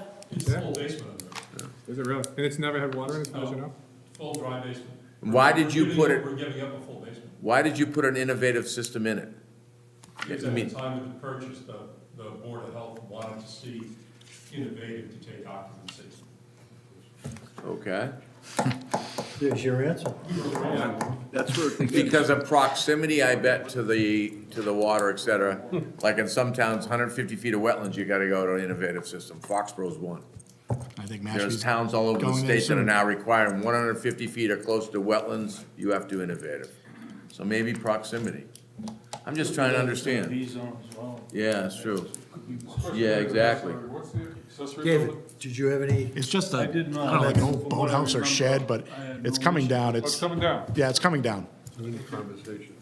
How about the other shed, is that staying, or is that? That already fell down. Fell down. Fell down. All right, thank you. Okay, anybody? Gotta read some stuff in. Oh, yeah. Yeah, wait a minute, who is, yeah, George is on this. Phenomenal piece of property. It is. It's a great location. Yeah, it's quite a spot. How long have you owned it? Well, How long's the driveway? Depends on when you talk about the easement or the actual driveway. The easement. I'm guessing you don't shovel in the winter. Oh, it's a long. Okay, I've got nothing on this. Anybody? I'd like to hear the comments. One more score. just one question to the applicant. I presume you're gonna strike 174-17 if in fact this board votes in favor? Yes, that is All right, correct. Sharon, would you read any comments we might have? 71 Monomoskoye Road, Board of Health needs a Title V inspection. 71 Monomoskoye Road, Board of Conservation.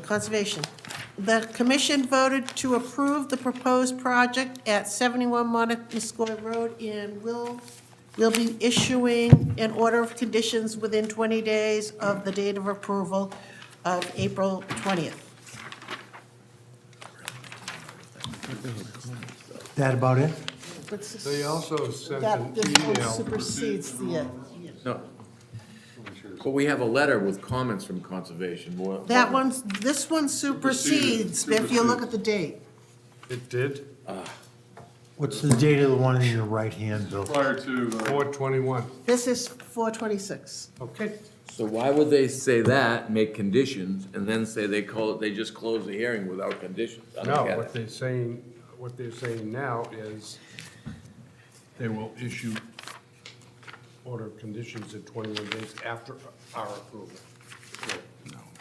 After their approval. After their approval. After their After their approval. That's what they I'm just always saying they almost negates that. But They did. But It the- did, but so- this one is the most recent one. here's where you're gonna get tied up, is any changes to this plan, there's a lot of stuff happening, this plan's gonna Saying come the back same to the thing. board. Okay.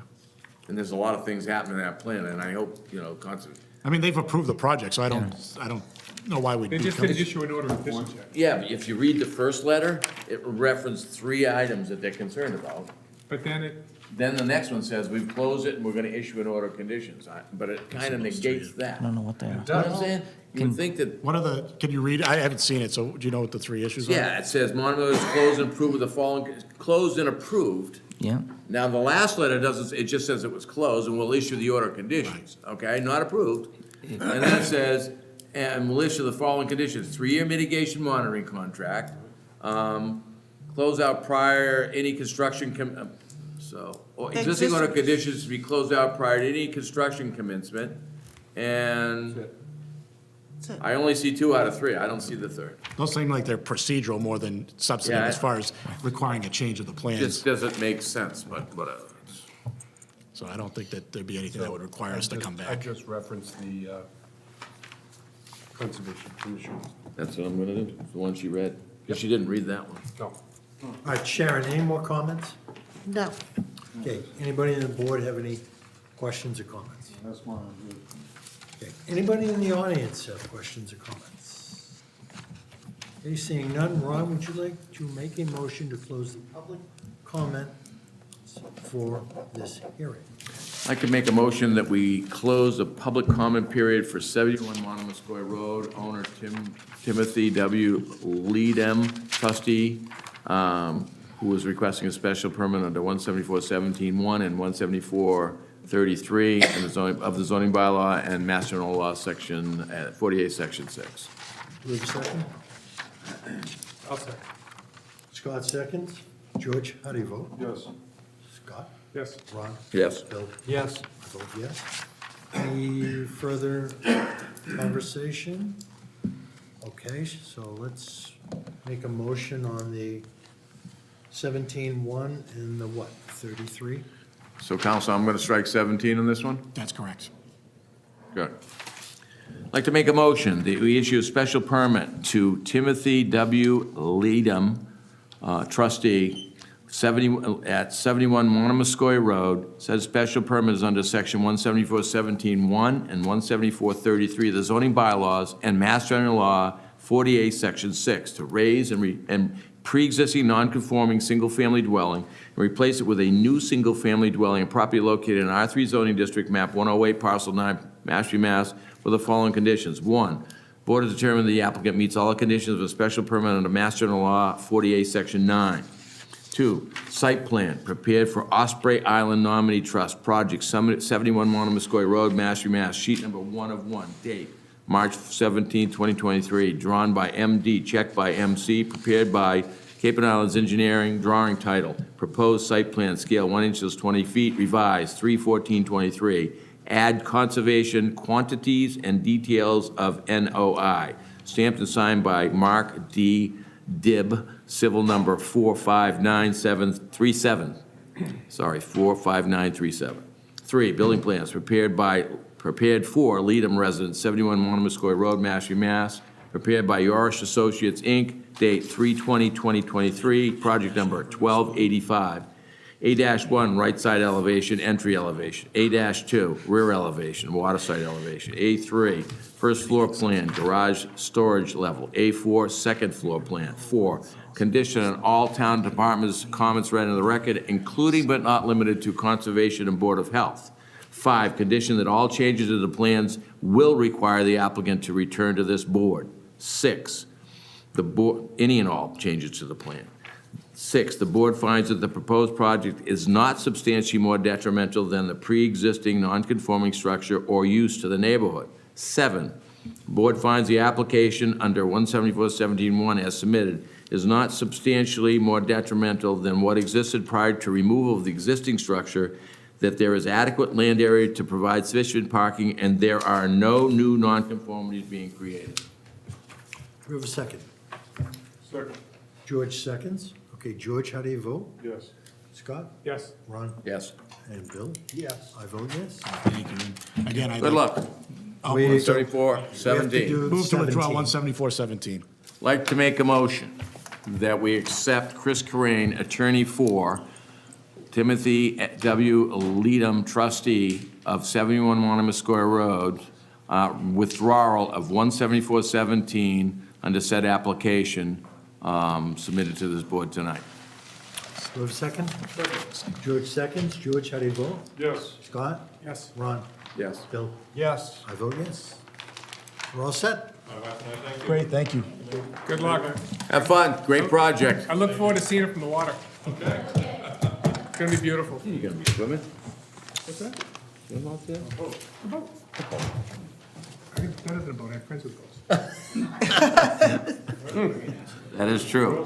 You are 100% correct. I got smarter with my boat years ago. All right, what is this? Like walking away going, thanks.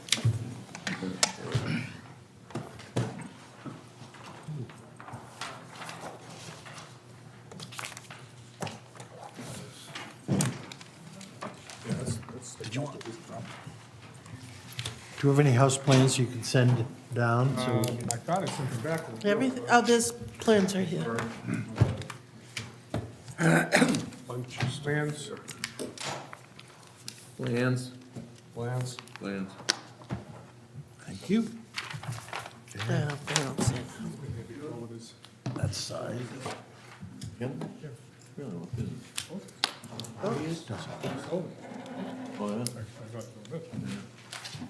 marina, what they did the marina? Yeah, they did all this expansions, the marina. Yeah. Hold on. Mashpee Naki, and I think he's sold. Sign. I think he sold everything. I'm pretty sure he's sold everything. Oh, he sold? The boat, yeah, I think he's, I'm not sure what he sold. I think he- Sold He everything. sold everything? No, he still owns the marina at Frog Pond, close Yeah. on Mashpee Neck. He still owns Oh, that. he owns that one. Mashpee Naki? Mashpee Neck, yes. But he had a boatyard up in Danvers, too.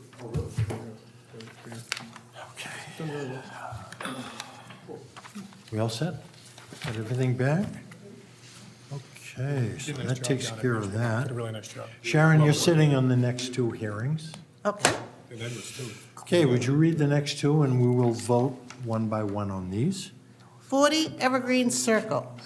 Petitioner Pastor Excavation, Inc. requests a modification to existing special permit SP 21-34 under Section 174-25G14, 174-24C9B, 174-45.6, 174-37, 174-41M of the zoning bylaws to allow for the construction of a metal commercial building with contractor bays on property located in the I-1 in light industrial overlay districts, map 19, parcel 10-4, Mashpee, Mass., owner of record, chapter closed LLC.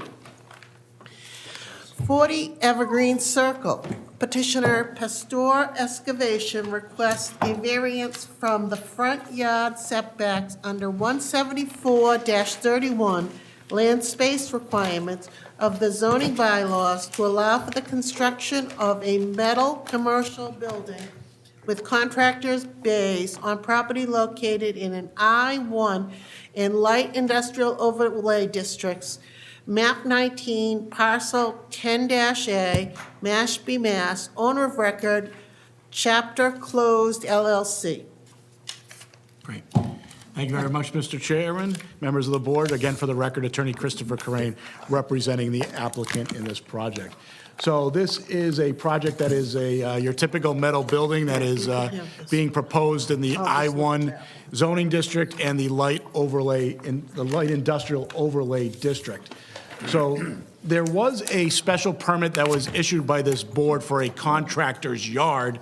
So we are seeking a modification of that permit to allow for a metal building to be constructed for contractor bays, which are allowed by special permit under the bylaw.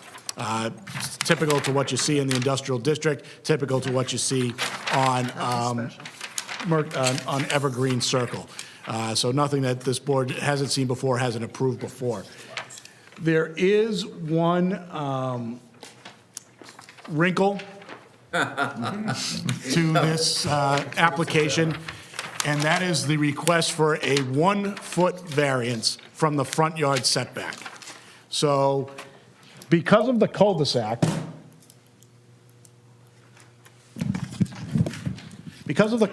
we have an unusually shaped lot. So we don't meet the setback from here. We only have 74 feet, and the requirement is 75 feet. So we are looking for that 1 foot. I would note that, if you're looking from here, we're well over 100 feet. So, it's really just because of this unusual shape that we're unable to meet the front yard setback requirement. And I think, as Mark noted at site plan and design review, this building is actually set back further than the adjacent buildings on Evergreen. But again, given the unusual lot shape, given the cul-de-sac, where if this was a square, we'd have no problem fitting this building in. And There is a hardship. so, and again, we're only asking for 1 foot, so it's really, And you can see if you take it in an arc, it makes the 75, it's just a small area. correct, exactly. Right, if it was here, it'd be 75, it was here, it was 75. Very small. But it's very small and de minimis. And again, if it was a square, we're well over 100 feet here It's definitely an hardship. as well. So I think in that sense, I do think that this board, it would be appropriate to grant the variance relief. It is a 7,500 square foot building. We have made some changes.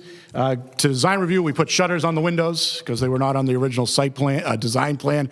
We provided the color schemes so that it's a, Which colors are they going to be? it's the slate gray is the building and the trim is the crimson red.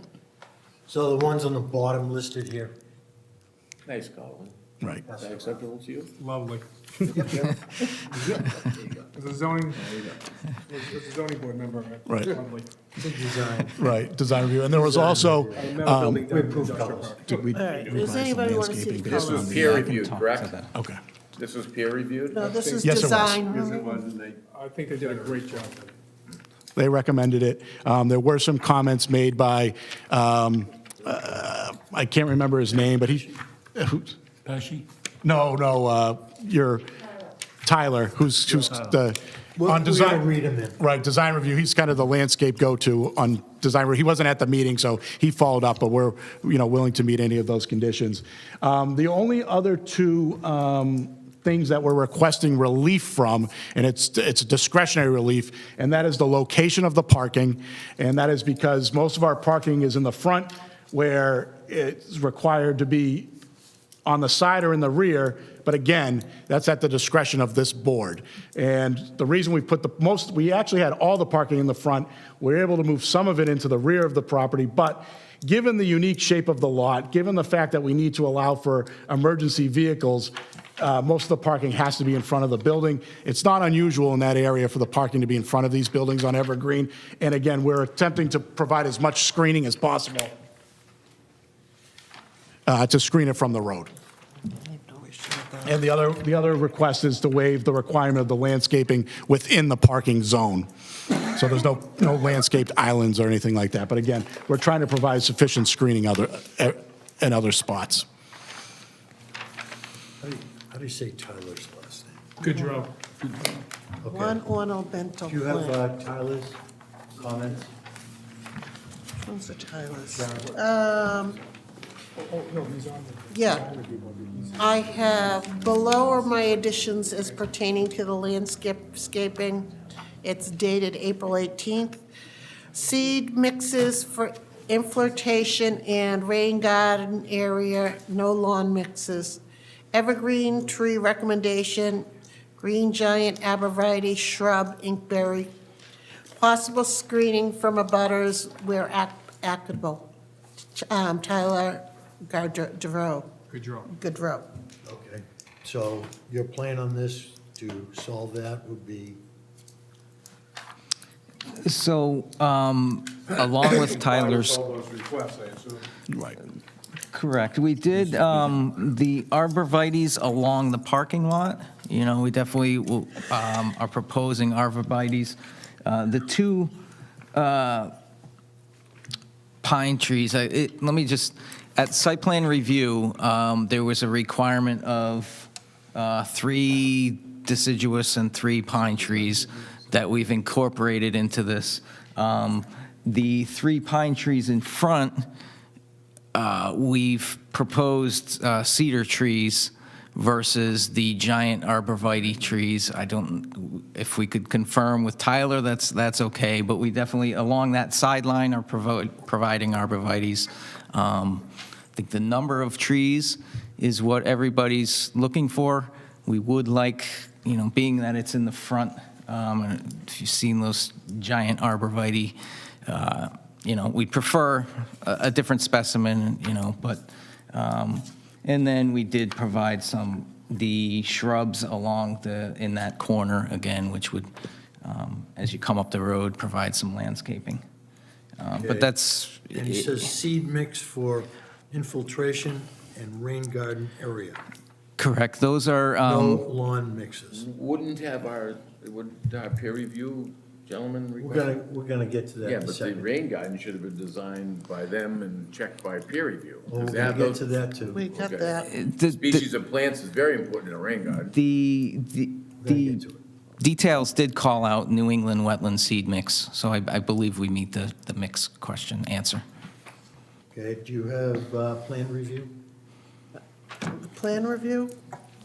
The size of the building on the plan depicts 7,500 square feet, but is actually 7,475 square feet. Plan needs to be revised. Parking is preferred on the rear and side. Requesting a waiver from the front. Additional trees planting along the easterly lot line dumpster and recycle bin to be depicted on site plan. Perk tests are required and plan should depict a 1,000-gallon tank instead of a 1,500-gallon tank on page 5 and 6. Fire department commented on the actual size of the building to confirm whether it would require a sprinkler system. Needs confirmation. So I just want to be clear, it is a 7,500 square foot building that's being proposed. But it seems there's a lot of loose ends here that have not been satisfied. Well, See, if I were to make, here's my concern, it comes to my brain immediately. If I were asked to make a motion that says something to the effect, satisfaction, the applicant must deal with comments outlined by design review and plan review. You look at some of those comments, it sounds like you don't want to do a couple of them like you were talking about plantings or whatever. If that were in the motion, it wouldn't work. well, I mean, a motion to have the fire department confirm the size wouldn't be anything unusual. So if it's, the building's 7,500 square feet, my understanding of the building code, if it's over 7,500 square feet, it needs a sprinkler system, but not at 7,500 square feet. But that's a fire department issue. They'll I'm just saying, confirm as that. one person, it would seem to me we would have far less issues outstanding at this point. We still have a lot of outstanding issues per that letter she just read. David, a quick question for you. What's the size of the building? This one, I guess. They're saying it's 75 or. That's or 7,500. less. It's 7,500 square feet. Who said it was 74? The original application that I had submitted, There was one. I had a previous plan that was a concept plan that I Okay. made that in error. So the plan we have here says, 7,500 square feet. so that issue is resolved. That's correct. But how many comments roughly do we have that Well, are? Ed Pesci has 3 pages of comments. Yeah, I mean, Ed Pesci's Ed comments didn't come Pesci's until, not satisfied yet. No. his didn't come until 5:45 this evening, so we had Well, no. that's, tit for tat, I my guess man. so, right? How you doing? I had to say it, see? Right. But I Before mean, you did. I'll let Mark address, I know he had a chance to review them. I'll let him address those, but, and I'm not, I know this isn't Ed's only project, and I know he does private work, so I'm not blaming him, but I'm just saying, it's not like we wouldn't have attempted to address those, We understand, but as a person that may be asked to make a motion, Right. maybe not, it's awful hard with all Right. stuff. So, but I don't think the building size issue is an issue at this Well, stage. that's 1 out of 20. You'd say at the end of 19 left. All right, I want to get down this list then. Right. So we know you're asking for a waiver on the parking. Additional trees planted on the easterly lot line. I would assume, looking at that plan, it's the line to the right. Correct, yes. Correct. Now, are they asking for plantings the entire way? At site plan review, I know that's what that reads. I think the intention This is was plan review. to screen the parking. Right. If they didn't write it that way, I guess it's open to interpretation, but during the meeting, that was the intent, was to screen the parking. Dave, do you remember that by chance? Can you confirm what he says? I imagine you were there, right? It was it was a plan review. I don't think the plants were specified. They were just saying screening. Right. But it was screening for the parking, I think is what, it wasn't the whole length of the easterly sideline, it was just the parking. Yeah, that makes sense. I don't know. Right. But it is shown but the screening is shown on this plan. Okay, dumpster and recycling bin to be depicted on the site plan, so it's on there somewhere? It is on the bottom left-hand corner, it is depicted. Okay, and I imagine there's screening around it, a Fence, fence or something? yes. Perk tests are required. So that Has is that been being. done yet? That is being performed tomorrow. The basis of the drainage design was based on the design for the contractor's yard that was previously approved, but the new perk tests are being performed tomorrow. So if you flunk the perk test, what happens? Have to change the drainage calcs. Both, yeah, and well, technically, if you flunk the perk test, you can't cite a septic system either, so. Well, you wouldn't really flunk, right? So you'd have to redesign. I mean, I'm not being critical, John, I'm just No, saying. I was just it- asking. It would require a redesign because of Correct. the perk test that you presume and use for your design criteria may be different as in, as in percolation results, and so you'd have to change your design.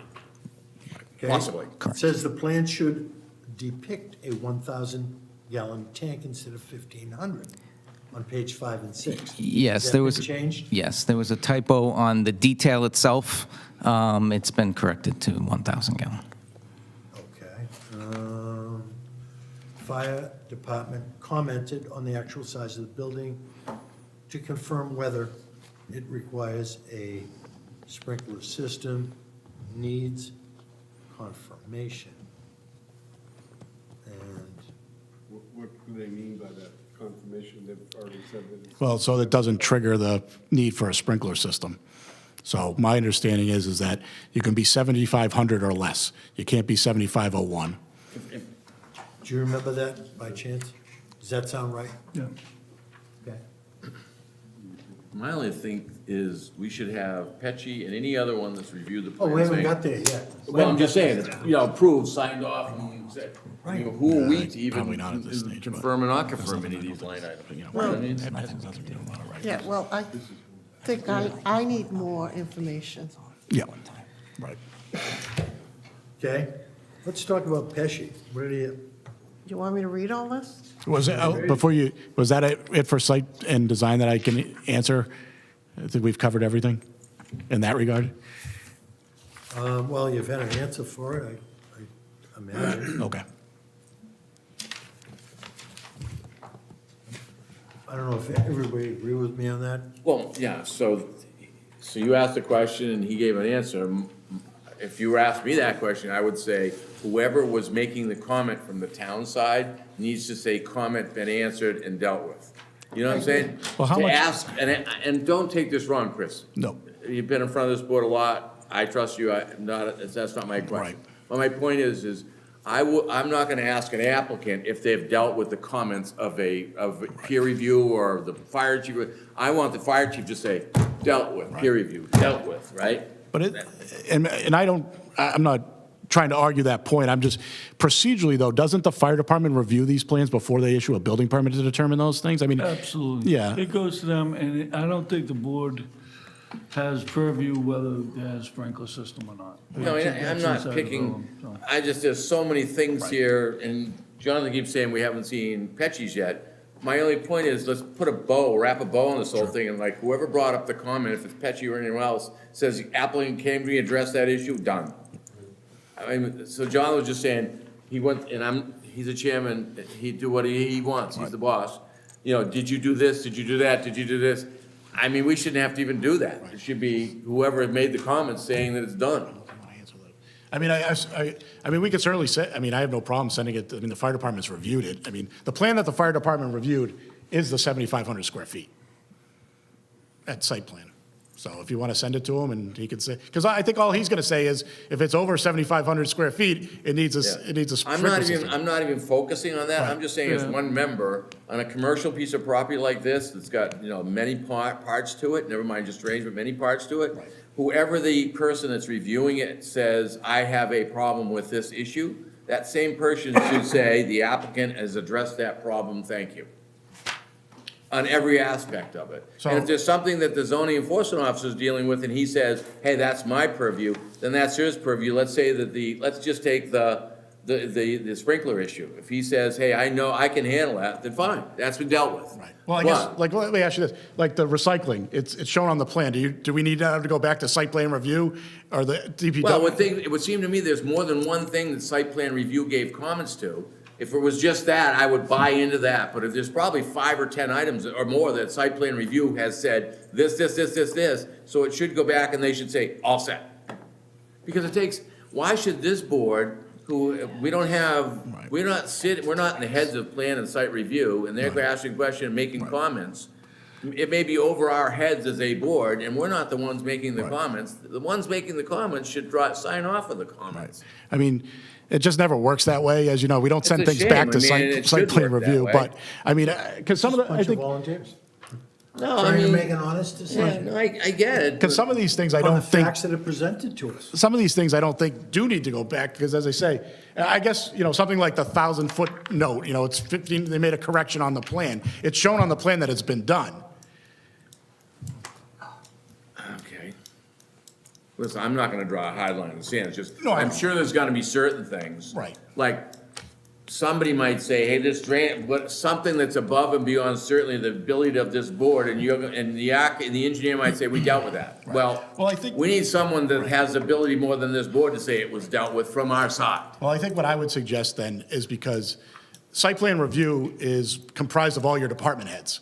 So if the plan goes, if Mary Ann sends an email to all the department heads, they can comment on it. I think that's fair. I don't disagree with that. It makes sense. It's more advisory towards me. Yeah, no, it makes sense. Right. And then, Tyler can obviously review the landscape plan again if he wants to. I mean, he was the design review, so.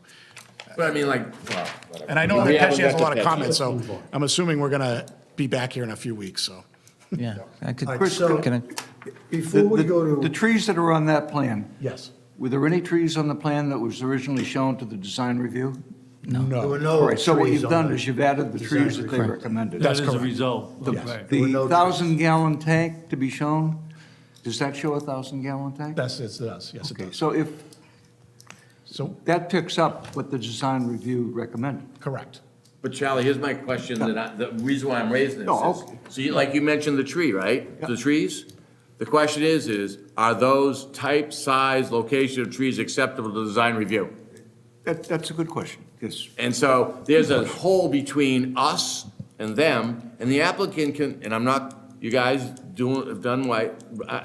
The applicant's easy to say, oh yeah, we followed exactly those guidelines.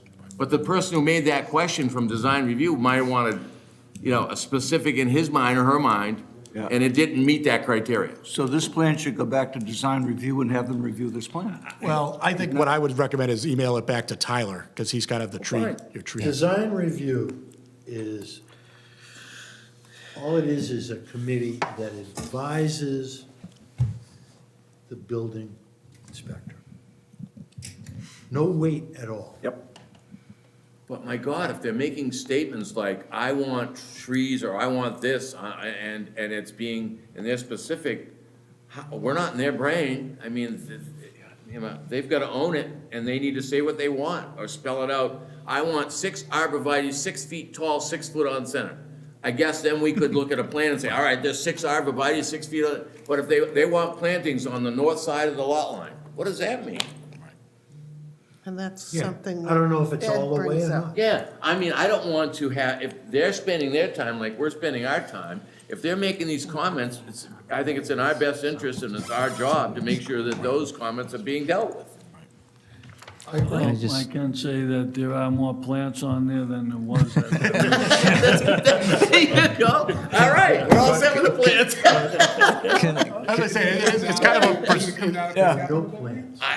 You sit on that board, Does right? it come down to? I mean, I guess you could go that route. right. Dave I'm sits on not both of trying to them. make a mountain out of mole, there's a hole here. You see the hole, Yes. right? There's a procedural hole. You've got to understand, we've had people sitting in that seat before that have said to us some Right. things that maybe weren't exactly 100% right. Right. No, understood. Can- I mean, I think that, given, it sounds like there's a lot of Ed comments.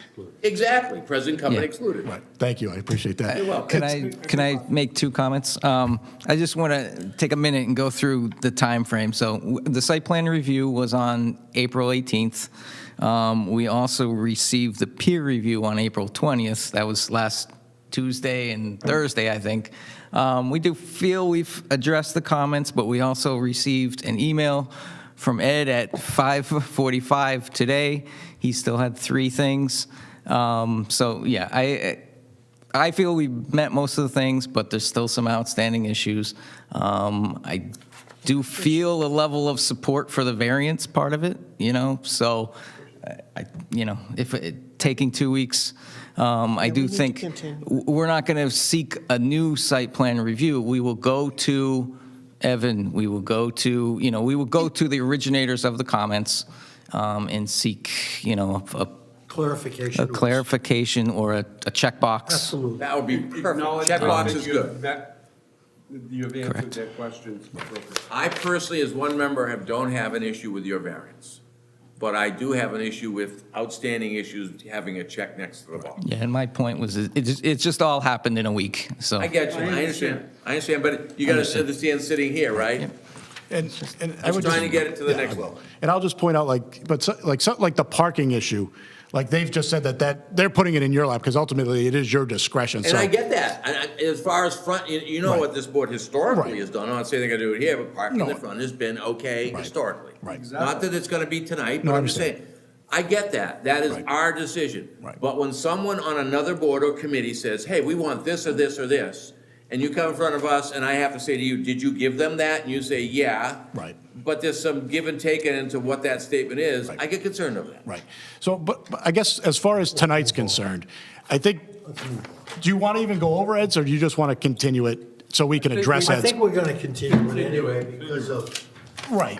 Ed's got some open questions. I mean, certainly Petchy as peer Right. review has got to be check mark, check mark. Yeah, so I guess in that sense, do you even want to go through them tonight, or you just want to move on? Why don't we, want to move on. why don't we move on? Okay, But I think it's important, Because Petchy we're going to have to cover specifically, this again. exactly. he's peer review, right? Check mark, Yeah. it's huge, Correct. Petchy. His response today, he had 3 outstanding questions, so we'll continue to work through those, and we'll get a clean peer review. What I, as one member, what I'd like to see is what Ron's been referring to, a check. Yep. On each of the outstanding, potentially outstanding issues. I gonna think save- they've been addressed, but I'm going to save this. if we could get somebody to confirm that, this thing can fly. Right. Well, I think what we'll do, as I suggested, why don't we, whether it's, Mary Ann or whoever, send the revised plans to all the department heads, and they can make sure that their, site plan comments were satisfied. I think that's probably the best way to handle it. Okay. Any further comments? They're plans. Okay. Just gave them to me. Alex, did you want to make a comment on this? Because you're the only one out here. Smile, Smile, everyone. give your best face. And then we would just ask for a continuance. I think May 10th is your next meeting. Any open slots? We good? Okay. Gonna keep all this stuff? Oh, yeah. Yeah, we're going to do it again. I guess, So, before we do that, can I just ask, shutters, the building plans look okay? I don't need to make any changes? Colors are okay? fine. Okay. I want blue shutters. 2 checks. 2 checks. Check the box. Honestly, I was very surprised at design review, and you guys know the drill, that you showed up without shutters. I know. I told them to put shutters on the building. So I do have one comment, while you bring that up, is there was a discussion about a tight tank. Is this where it's in? Is there a tight tank in this? Correct. You Yeah. need to put together an inspection process for that tight tank, an operating manual, please, operation and maintenance, because I'm gonna log it, and it's gonna go in my Yes. little sheet. Yeah, there's one for the stormwater report, and Yeah. we'll add the tight tank. So I'd like to have both, because I'm gonna start tracking them, specifically the tight tank, right? As we know, that's the most expensive part of a How tight much are we tank. paying this guy? Hasn't been pumped. The monitor. Oh, yeah. All right. Yes, exactly. Anybody in the audience have any comments, Alex? No. Okay. Ron, would you make a motion to close the public comment No. section of the I series? don't think you want to do that, because we're Yeah, you continuing can't, it, so. because he's extended. True, yes. Yes, you don't want to do that. You want to make you want me to Just make a a simple motion to motion? continue to the. So you're asking for an extension, Counselor, until May 10th, is that correct? That is correct. I'd like to make a motion that we accept Chris Corain's attorney for Pastor Excavation at 40 Evergreen Circle's request for an extension until May 10th, 2023. That's because there's 2 applications. That's in request to a modification to an existing special permit, SP 2021-34, under 174-25 G14 and 174-24 C9B and 174-45-6 and 174-37 and 174-41M of the zoning bylaws. Okay, do I have a second? Second, All right, Sharon seconds. Sharon, how do you vote? yes. Let's see, Scott, Yes. Ron, Yes? Bill, Yes. I vote yes. So now we have the second, which is the variance. Yep. I presume you're asking for an extension on that one, I Mr. will ask for an Counselor? extension of that as well to your May 10th hearing.